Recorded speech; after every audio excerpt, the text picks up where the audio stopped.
ನೀವು ಪ್ರಶ್ನೋತ್ತರಗಳನ್ನು ಕೊನೆಗೆ ಒಂದು 10 ನಿಮಿಷ ಶುರು ಮಾಡುವ.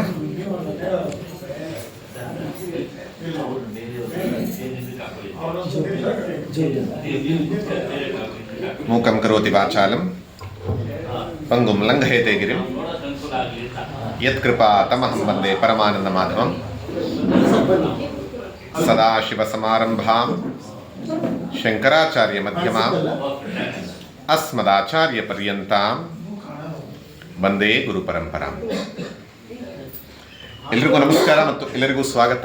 ಮತ್ತು ಈ ಅದ್ಭುತವಾದಂತಹ ಸತ್ಸಂಗಕ್ಕೆ, ಸತ್ಸಂಗ ಅಂದರೆ ಏನು ಅನ್ನೋದನ್ನ ಈಗಾಗಲೇ ಅದ್ಭುತವಾಗಿ ಹೇಳಿದ್ದಾರೆ. ಅವರ ಪ್ರವಚನವೇ ಹೇಗಿತ್ತು ಅಂದರೆ, ಅವರೇ ಶುರು ಮಾಡುವಾಗ ಹೇಳಿದ ಹಾಗೆ ಅದೇ ಒಂದು ರೀತಿಯ ಧ್ಯಾನ. ಪ್ರವಚನವೇ ಧ್ಯಾನದ ರೀತಿಯಲ್ಲಿ ನಮ್ಮನ್ನು ಒಂದು ಹಂತಕ್ಕೆ ಕರ್ಕೊಂಡು ಹೋಯಿತು. ಉಪನಿಷತ್ತುಗಳ ಒಂದು ಸ್ಥೂಲವಾದ ಪರಿಚಯವನ್ನು ಮಾಡಿಕೊಟ್ಟಿದ್ದಾರೆ ಆಗಲೇ. ಅವ್ರು ಹೇಳ್ತಾ ಒಂದು ಹೇಳಿದ್ರು, ಅದರದಿಂದನೇ ಕಂಟಿನ್ಯೂಷನ್ ತಗೊಳ್ತಾ ಹೋದಾಗ ನಾವೆಲ್ಲರೂ ಇಲ್ಲೆಲ್ಲರೂ ಕೂಡ ನಮ್ಮೆಲ್ಲರೂ ಮನುಷ್ಯರು ಅಂತ ನಮ್ಮನ್ನು ಕರ್ಕೊಳ್ತೀವಿ ಅಂತ ಹೇಳಿದ್ರೆ, ಮನುಷ್ಯರು ಅಂತ ಕರ್ಕೊಳ್ತೀವಿ. ಹಾಗೆ ಮನುಷ್ಯನು ಕೂಡ ಒಂದು ಪ್ರಾಣಿ. ಏನು ಸರ್ ನಮ್ಮನ್ನು ಪ್ರಾಣಿ ಅಂತೀರಾ? ಪ್ರಾಣ ಇದೆ ಅಂತಂದ್ರೆ ಪ್ರಾಣಿ. ಹಾಗಾಗಿ ನಾವೆಲ್ಲರೂ ಕೂಡ ಪ್ರಾಣಿಗಳೇ. ಆದರೆ ಮನುಷ್ಯನನ್ನು ನಾವು ಒಂದು ರೀತಿಯ ಉನ್ನತವಾದ ಪ್ರಾಣಿ ಅಂತ ನಾವು ಕರ್ಕೋತೀವಿ. ಬೇರೆಯವ್ರು ಕರೀತಾರೆ ಅಂತಲ್ಲ, ನಾವು ಕರಿತೀವಿ. ಹಾಗಾದರೆ ನಿಮ್ಮನ್ನ ಮೊದಲ ಪ್ರಶ್ನೆಯನ್ನು ಕೇಳೋದಾದ್ರೆ, ಮಾತಾಡ್ತಾ ಹಾಗೆ ಸಮಾನಾತ್ಮಕವಾಗಿ ನೋಡೋಣ ಅಂದರೆ, ಸ್ವಲ್ಪ ಕಡೆ ಮನುಷ್ಯನಿಗೂ ಮತ್ತು ಪ್ರಾಣಿಗಳಿಗೂ ಇರುವಂತಹ ಸಮಾನ ಅಂಶಗಳು, what are the similarities that we C in humans and animals? ಎರಡಕ್ಕೂ ಇರುವಂತಹ ಸಮಾನ ಅಂಶಗಳೇನೇನು ಅಂತ ಹೇಳ್ಬೋದಾ? ಯಾರು ಬೇಕಾದ್ರೂ ಹೇಳ್ಬೋದು. ಮನುಷ್ಯನಿಗೂ ಮತ್ತು ಪ್ರಾಣಿಗೂ ಇರುವಂತಹ ಸಮಾನ ಸಿಮಿಲಾರಿಟೀಸ್ ಏನು? ಅವು ಉಸಿರಾಡುತ್ತವೆ, ನಾವು ಉಸಿರಾಡ್ತೀವಿ. ಇನ್ನೇನಾದ್ರು ಸಮಾನ ಅಂಶಗಳು. ಆಮೇಲೆ ಅದಕ್ಕೆ ಬರ್ತೀನಿ. ಸಮಾನ ಅಂಶಗಳು, ಸಂತಾನೋತ್ಪತ್ತಿ. ಅದು ಸಂತಾನೋತ್ಪತ್ತಿ ಮಾಡಿದ್ರೆ ನಮಗೂ ಕೇಳಿದ್ವಿ, ಮಕ್ಕಳಾಯ್ತಾ, ಮೊಮ್ಮಕ್ಕಳಾಯ್ತಾ, ಇದೇ ಫಸ್ಟ್ ನಾವು ಕೇಳೋದು. ನೆಕ್ಸ್ಟ್ ಹಂಗ್ರಿ, ಹಸಿವು, ಬಾಯಾರಿಕೆ, ಕಾಮನ್. ಇನ್ನೇನಾರು ದೃಷ್ಟಿ. ಅವಕ್ಕೂ ದೃಷ್ಟಿ ಇರುತ್ತೆ, ನಮಗೂ ದೃಷ್ಟಿ ಇದೆ. ಇನ್ನೇನಾರು ನಿದ್ರೆ. ಖಂಡಿತ ಅವು ಯಾವಾಗ ಒಂಥರ ಏನಂತ ಹೇಳ್ತಾರೆ, ಶಕ್ತಿಹೀನವಾಗತ್ತೋ ಅಥವಾ ಟಯರ್ಡ್ ಆಗತ್ತೋ, ನಮ್ಮಲ್ಲಿ ಹಲವಾರು ಜನ ಪ್ರವಚನ ಬಂದಾಗಲೂ ಮಲಗ್ತೀವಿ. ಇನ್ನೇನಾದ್ರು ಸ್ವಲ್ಪ ಕಮ್ಮಿ ಮಾಡೋ ಅನ್ಸುತ್ತೆ, ಎಕ್ಕೋ ಆಗ್ತಾ ಇದೆ ಮೋಸ್ಟ್ಲಿ. ಓಕೆ, ಇದೆಲ್ಲ ಸಮಾನ ಅಂಶಗಳು. ಇದನ್ನೇ ಒಂದು ಸುಭಾಷಿತ ಭಾಗವತದಲ್ಲಿ ಬರುವಂಥದ್ದು ಹೇಳುತ್ತೆ, ಆಹಾರ ನಿದ್ರಾ ಭಯ ಮೈಥುನಂಶ್ಚ ಸಾಮಾನ್ಯಮೇತತ್ ಪಶುಭಿರ್ ನರಾಣಾಂ. ಪಶುಭಿ ನರಾಣಾಂ. ಪಶುಭಿ ಅಂದ್ರೆ ಪ್ರಾಣಿಗಳು, ನರ ಅಂದ್ರೆ ಮನುಷ್ಯ. ಎರಡೂ ಸಾಮಾನ್ಯ. ಏನೇನು ಅಂತಂದಾಗ, ಆಹಾರ ಹೇಳ ಹಾಗೆ, ನಮಗೂ ಹೊಟ್ಟೆ ಹಸುವಾದಾಗ, ನಮಗೂ ಬಾಯಾರಿಕೆ ಆದಾಗ ನಾವು ಅದರ ಹಿಂದೆ ಹೋಗ್ತೀವಿ, ಅದನ್ನು ಪೂರೈಸಿಕೊಳ್ಳುವಂಥ ಪ್ರಯತ್ನ ಮಾಡ್ತೀವಿ. ನಿದ್ರಾ, ಎಲ್ಲವೂ ಒಂದು ರೀತಿ ಸುಸ್ತಾದಾಗ ನಿದ್ದೆ ಮಾಡುವಂಥದ್ದು. ಮುಂದೆ ಭಯ. ಭಯ ಅಂತಂದಾಗ ಒಂದು ರೀತಿಯಲ್ಲಿ ಏನಾಗತ್ತೋ ಅಂತ ಆತಂಕ, ಅದಕ್ಕಾಗಿ ಮನೆ ಕಟ್ಕೊಳ್ಳುವಂಥದ್ದು, ಅದಕ್ಕಾಗಿ ಹೊರಗೆ ಸೆಕ್ಯೂರಿಟಿ ಗಾರ್ಡ್ ಇಡುವಂಥದ್ದು, ಅದಕ್ಕಾಗಿ ನಾಯಿ ತಂದು ಇಟ್ಕೊಳ್ಳುವಂಥದ್ದು. ಯಾಕೆ? ಭಯಮುಕ್ತರಾಗಿರಬೇಕು ಅಂತ. Survival fear. ಇದು ಎಲ್ಲರಿಗೂ ಸಾಮಾನ್ಯ. ಇನ್ನು ಸಂತಾನೋತ್ಪತ್ತಿ, ಮೈಥುನ. ಹೀಗೆ ಈ ಎಲ್ಲವೂ ಕೂಡ ಸಮಾನ ಅಂಶಗಳು ಮನುಷ್ಯನಿಗೂ ಮತ್ತು ಪ್ರಾಣಿಗಳಿಗೂ. ಹಾಗಾದ್ರೆ ಜೀವನ ಇಷ್ಟೇ ಆದರೆ ನಮ್ಮನ್ನ ನಾವು ಮನುಷ್ಯರು, ನಾವು ಸ್ವಲ್ಪ ಉನ್ನತರು ಅಂತ ಹೇಳ್ಕೊಳಕ್ಕಾಗಲ್ಲ. ಏನಾದ್ರು ವ್ಯತ್ಯಾಸ ಇರಬೇಕಲ್ವಾ? ಮನುಷ್ಯನಿಗೂ ಮತ್ತು ಪ್ರಾಣಿಗಳಿಗೂ ಏನು ವ್ಯತ್ಯಾಸ? ಮನಸ್ಸಿದೆ. ಅವಕ್ಕೆ ಮನಸ್ಸಿಲ್ವಾ? ಹಾಗಿದ್ರೆ ಮನಸ್ಸಿದೆ. ಏನ್ ವ್ಯತ್ಯಾಸ? ಮಾತಾಡೋ ಶಕ್ತಿ. ನಾವು ಸಫಿಸ್ಟಿಕೇಟೆಡ್ ಆಗಿ ಸಂಸ್ಕೃತ, ಕನ್ನಡ, ಇಂಗ್ಲಿಷ್ ಎಲ್ಲ ಮಾತಾಡ್ತೀವಿ. ಅದು ಕೂಡ ಸಂವಹನ ಮಾಡುತ್ತೆ, ಆದ್ರೆ ಬೇರೆ ಭಾಷೆ ಅಂತಿಲ್ಲದೆ ಹೋದ್ರೆ ಅದರ ಭಾಷೆಯಲ್ಲಿ ಮಾತಾಡುತ್ತೆ. ಯೋಚನಾ ಶಕ್ತಿ. ಯೋಚನಾ ಶಕ್ತಿ ಇದೆಯಾ ಇಲ್ವಾ? ಅದಕ್ಕೆ ಇದೆಯಾ ಇಲ್ವಾ? ಇಲ್ಲ ಅನ್ಸುತ್ತೆ. ಈಗ ಆಚೆ ಒಂದ್ಸರಿ ಹೋಗ್ಬಿಟ್ಟು ನಾಯಿ ಹತ್ರಕ್ಕೆ ಒಂದು ಬಿಸ್ಕೆಟ್ ಇಟ್ಕೊಂಬನ್ನಿ, ಏನ್ ಮಾಡುತ್ತೆ? ತಕ್ಷಣ ಓಡ್ ಬರುತ್ತೆ. ಇನ್ನೊಂದ್ ಕೈಯಲ್ಲಿ ದೊಣ್ಣೆ ಇಟ್ಕೊಳ್ಳಿ, ಏನ್ ಮಾಡುತ್ತೆ? ಓಡೋದು. ಯೋಚನೆ ಮಾಡ್ಲಿಲ್ವಾ ಅದು ಯಾವ್ದಕ್ಕೆ ಸುಖ ಕೊಡುತ್ತೆ, ಯಾವ್ದಕ್ಕೆ ದುಃಖ ಕೊಡುತ್ತೆ ಅಂತ? ಅದ್ರ ಒಂದು ಹೈಟೆಂಡ್, ಸ್ವಲ್ಪ ನಮ್ದು ಹೆಚ್ಚಿದೆ. ಇನ್ನೇನಾರು ವಿವೇಕ. ವಿವೇಕ ಅಂದ್ರೆ ಯೋಚನೆ ಮಾಡೋ ಶಕ್ತಿ. ಅದರದ್ದೇ ಒಂದು ಹಂತ. ಅಂದ್ರೆ ಬುದ್ಧಿಯಲ್ಲೂ ಕೂಡ ಯಾವುದು ಸತ್ಯ, ಯಾವುದು ಅಸತ್ಯ, ಯಾವುದು ನಿತ್ಯ, ಯಾವುದು ಅನಿತ್ಯ ಅನ್ನುವಂತಹದನ್ನ ವಿಂಗಡಿಸಿ ನೋಡುವಂತಹ ಶಕ್ತಿ ಮನುಷ್ಯನಿಗೆ ಮಾತ್ರ ಇರೋದು. ಅದು ಇಲ್ಲದಿದ್ದರೆ ಅದನ್ನೇ ನಾವು ವಿವೇಕ ಅನ್ನೋದ ಧರ್ಮ ಅಂತ ಹೇಳ್ತೀವಿ, ಜ್ಞಾನ ಅಂತ ಹೇಳ್ತೀವಿ, ಬುದ್ಧಿ ಅಂತ ಹೇಳ್ತೀವಿ. ಇದಿಲ್ಲದಿದ್ದರೆ ಜ್ಞಾನೋ ಹಿತೇಶಾಂ ಅಧಿಕೋ ವಿಶೇಷ, ಮನುಷ್ಯನನ್ನ ಉನ್ನತನನ್ನಾಗಿ ಮಾಡುವಂಥದ್ದು ಈ ಜ್ಞಾನ ಶಕ್ತಿ, ಈ ವಿವೇಚನಾ ಶಕ್ತಿ, ಈ ವಿವೇಕ ಶಕ್ತಿ. ಇದಿದ್ರೆ ಮಾತ್ರ ಒಂದು ವಿಶೇಷತೆ. ಇಲ್ಲದೆ ಹೋದರೆ ಧರ್ಮೇಣ ಹೀನ ಪಶುಭಿಸ್ ಸಮಾನ. ಮನುಷ್ಯನು ಕೂಡ ಪ್ರಾಣಿ ಇರುತ್ತೆ. ಅದನ್ನೇ ಮುಂಚಿನವರು ಡಾಕ್ಟರ್ ನಾಗೇಶ್ವರ್ ಹೇಳ್ತಾ ಹೇಳಿದ್ರು, education for livelihood, education for life. ನಾವು ಕೂಡ ಹೊಟ್ಟೆಪಾಡಿಗಾಗಿ ನಾನು ಮನೆ ಮಾಡ್ತೀನಿ, ನಾನು ಮಕ್ಕಳು ಮಾಡ್ಕೋತೀನಿ, ನಾನು ಇಷ್ಟು ಗಳಿಸಿದೆ ಅಷ್ಟು ಗಳಿಸಿದೆ ಅಂತಂದ್ರೆ ಪ್ರಾಣಿನೇ ನಾವು, ವ್ಯತ್ಯಾಸನೇ ಇಲ್ಲ. ನಮ್ಮಲ್ಲಿರುವಂತಹ ವಿವೇಚನಾ ಶಕ್ತಿಯನ್ನು ಉಪಯೋಗಿಸ್ಕೊಂಡು ಸಾಧನೆಯನ್ನ ಮಾಡಿದಾಗ ಮಾತ್ರ ನಿಜವಾದ ಮನುಷ್ಯ. ಇದನ್ನು ಹೇಳುವಾಗಲೂ ಕೂಡ ಒಂದು ಪ್ರಾಣಿ ಯೋಚನೆ ಮಾಡಿ. ಒಂದು ನಾಯಿ, ಹುಟ್ಟುತ್ತಾ ನಾಯಿ, ಬೆಳೀತಾ ನಾಯಿ, ಸಾಯುವಾಗಲೂ ನಾಯಿ. ಒಂದು ಹಸು, ಹುಟ್ಟುತ್ತಾ ಹಸು, ಬೆಳೀತಾ ಹಸು, ಸಾಯ್ತಾ ಹಸು. ಒಂದು ಸಿಂಹವೂ ಅಷ್ಟೇ. ಒಂದು ಸಿಂಹಕ್ಕೆ ನಾನು ವೆಜಿಟೇರಿಯನ್ ಆಗಬೇಕು ಅನ್ನೋ ಆಸೆ ಇಲ್ಲ. ಹಸುಗೆ ಒಂದ್ಸರಿ ನಾನ್ ವೆಜ್ ಟ್ರೈ ಮಾಡಲ್ಲ ಅಂತ ಅನ್ಸಲ್ಲ. ಮನುಷ್ಯನಿಗೆ ಮಾತ್ರ ವಿವೇಕ. ಏನ್ ಬೇಕಾದ್ರು, ಅದು ಬರೀ ಆಹಾರದಲ್ಲ, ಆಹಾರ ವಿಹಾರ ಪ್ರತಿಯೊಂದರಲ್ಲೂ ಕೂಡ ಒಂದು ವಿವೇಕ ಶಕ್ತಿ. ಏನ್ ಬೇಕಾದ್ರೂ ಚಾಯ್ಸ್ ಮಾಡಬಹುದು. ಅದಕ್ಕೋಸ್ಕರ ಇದು ನಮಗೆ ಒಂದು ಗಿಫ್ಟ್, ಬೂನ್, ಹಾಗೆ ಕರ್ಸ್ ಕೂಡ. ಯಾಕೆ ಅಂದ್ರೆ ಪ್ರಾಣಿಯಾಗಿದ್ದು ಪ್ರಾಣಿಯಾಗೆ ಸಾಯುತ್ತೆ. ಮನುಷ್ಯ ತನ್ನ ನಡವಳಿಕೆಯ ಮೂಲಕ, ತನ್ನ ಚಿಂತನೆಯ ಮೂಲಕ, ತನ್ನ ಚಾರಿತ್ರ್ಯದ ಮೂಲಕ, ತನ್ನ ಕ್ರಿಯೆಗಳ ಮೂಲಕ, ಕರ್ಮದ ಮೂಲಕ ಪ್ರಾಣಿಯಂತೆಯೂ ಆಗಬಹುದು, ದೈವತ್ವಕ್ಕೂ ಇರಬಹುದು. That is in our hands.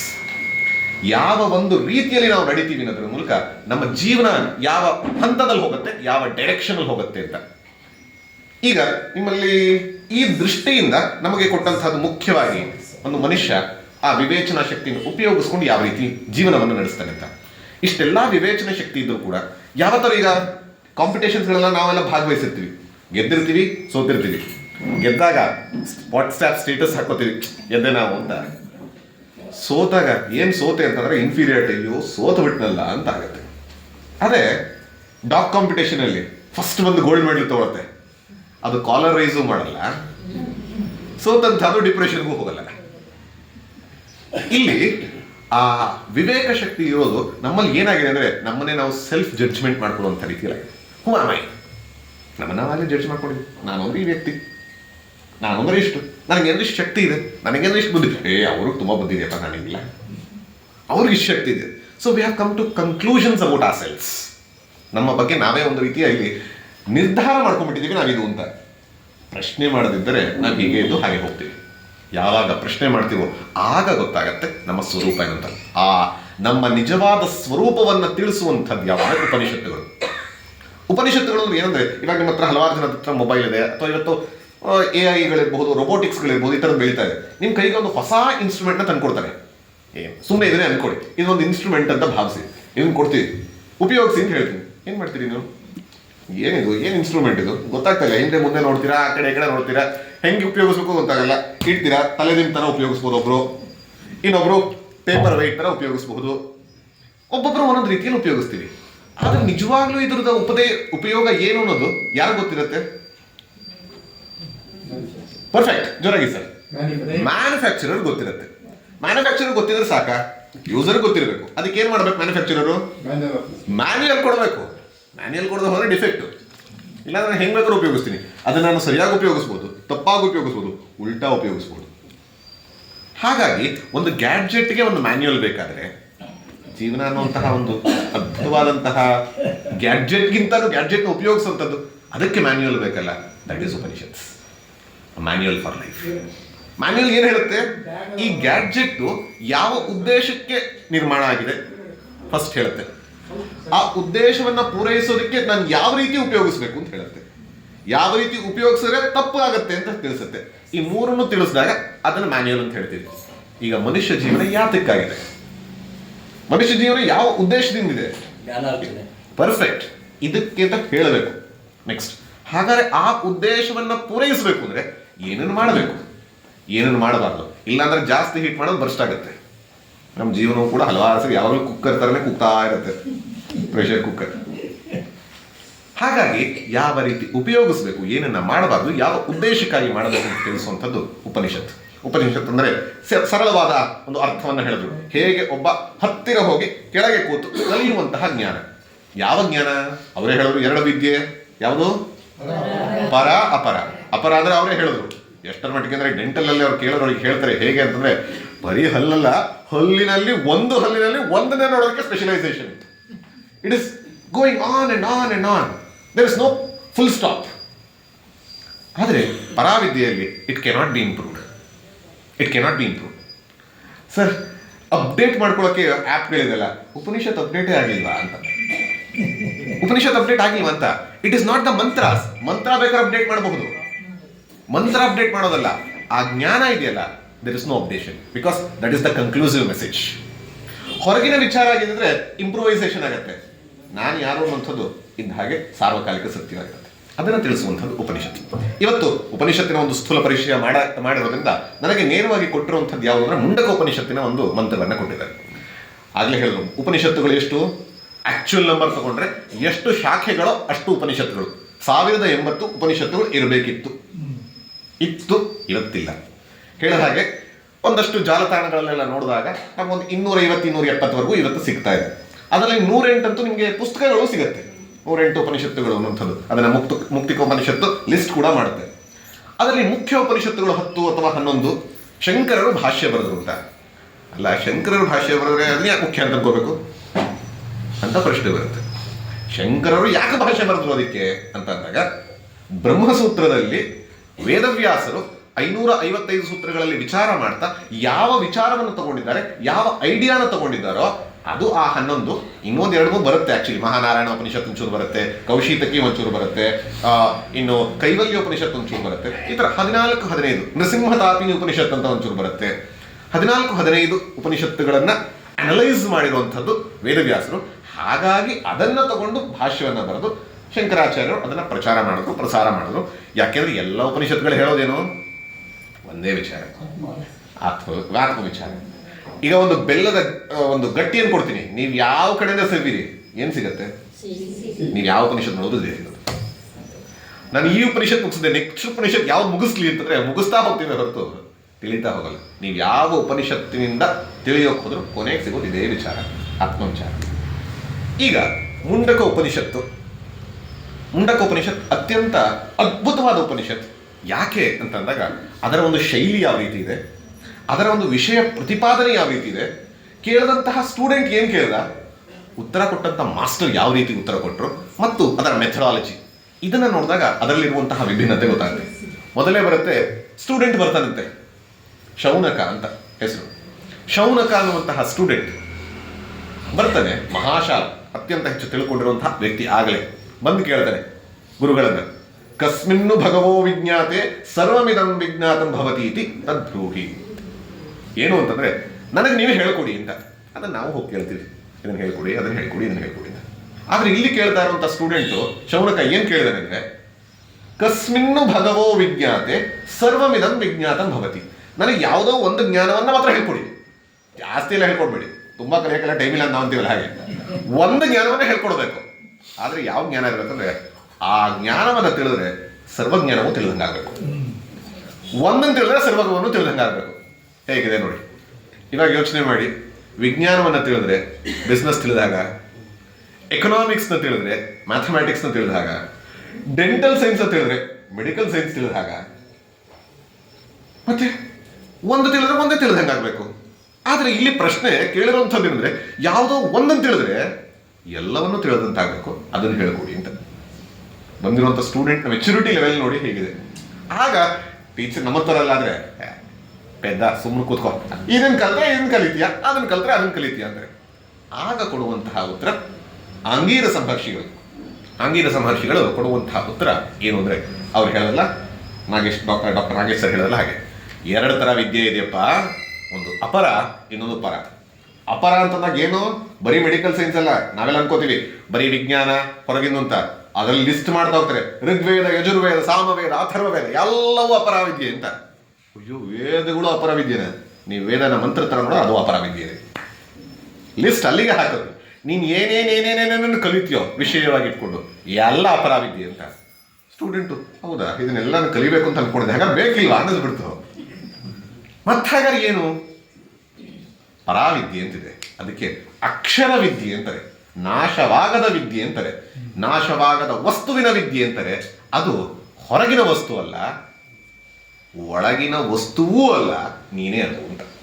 ಇದು ಕನ್ಕ್ಲೂಸಿವ್ ಮೆಸೇಜ್.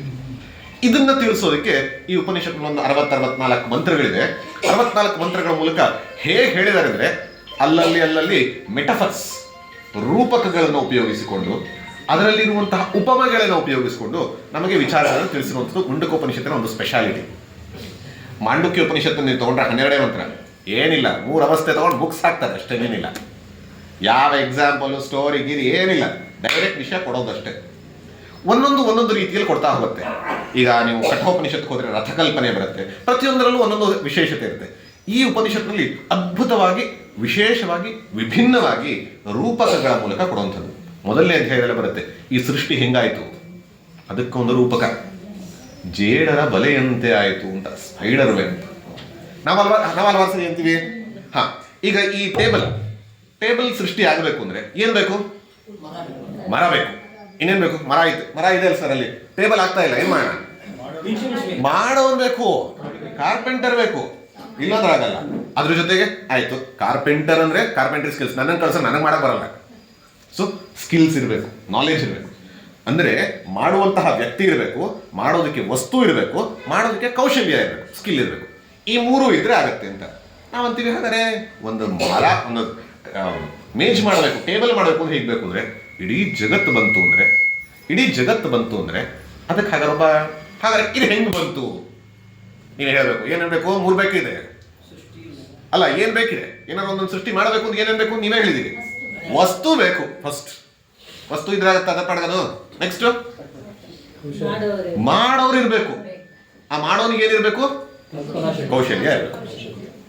ಈಗಂತ ಫಸ್ಟ್ ಸ್ಟೇಜ್ ಬರುತ್ತೆ. ಹಾಗಾದ್ರೆ ಜಗತ್ತು ಬರಬೇಕು ಅಂತಂದ್ರೆ, ಜಗತ್ತು ಒಂದು ಪ್ರಾಡಕ್ಟ್, ಇದು ಒಂದು ಕೂಡ ಪ್ರಾಡಕ್ಟ್. ಯಾವುದೋ ಒಂದು ಕಾಲದಲ್ಲಿ ಸೃಷ್ಟಿಯಾಗಿದೆ, ಯಾವುದೋ ಒಂದು ಕಾಲದಲ್ಲಿ ನಾಶವಾಗುತ್ತೆ, ಹಾಗಾಗಿ ಪ್ರಾಡಕ್ಟ್. ಇದು ಬರಬೇಕು ಅಂದ್ರೆ ಇದಕ್ಕೆ ವಸ್ತು ಇರಬೇಕು, ಇದಕ್ಕೆ ಮಾಡುವಂತಹ ವ್ಯಕ್ತಿ ಇರಬೇಕು ಅಂತ. ಇಲ್ಲಿ ದ್ವೈತ ಬರುತ್ತೆ. ದ್ವೈತ ಹೇಳುತ್ತೆ, ಪರಮಾತ್ಮ ಅನ್ನೋನು ಒಬ್ಬ ಇದ್ದಾನೆ, ಅವನಿಗೆ ನೀವು ಅಲ್ಲ ಅಂತ ಹೆಸರು ಕೊಡ್ತಿರೋ, ಕೃಷ್ಣ ಅಂತ ಕೊಡ್ತಿರೋ, ಜೀಸಸ್ ಅಂತ ಕೊಡ್ತಿರೋ, ಕೃಷ್ಣ ದೇವಿ ಅಂತ ಕೊಡ್ತಿರೋ, ವಿಷ್ಣು ಕೊಡ್ತಿರೋ, ಶಿವ ಕೊಡ್ತಿರೋ, ಏನಾದ್ರು ಕೊಡಿ, ಒಬ್ಬ ವ್ಯಕ್ತಿ ಇದ್ದಾನೆ. ಅವನಿಗೇನಿದೆ? ಕೌಶಲ್ಯ, ಸರ್ವಜ್ಞ, ಸರ್ವವಿತ್, ಎಲ್ಲವೂ ಇದೆ. ವಸ್ತು ಹೊರಗಿತ್ತು, ಬಂತು, ವಸ್ತುವೂ ಇತ್ತು, ಪರಮಾತ್ಮನೂ ಇದ್ದ.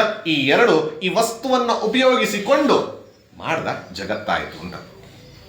ಆಗ ಉಪನಿಷತ್ ಹೇಳುತ್ತೆ, ಹಂಗಾರೆ ವಸ್ತು ಇತ್ತು ಅಂದ್ರೆ ವಸ್ತು ಮತ್ತು ಪರಮಾತ್ಮ ಇಬ್ರು ಸಮಾನವಾಗಿದ್ರ, ಹಾಗಾದ್ರೆ ನಾನು ಪರಮಾತ್ಮನಿಂದ ಯಾಕೆ ಹೋಗಿ ವಸ್ತು ಹಿಂದೆ ಹೋಗ್ತೀನಿ? 2 ಸತ್ಯ ಅಂತಂದ್ರೆ ನಾನು ಯಾಕಲ್ಲಿ ಹೋಗ್ಬೇಕು?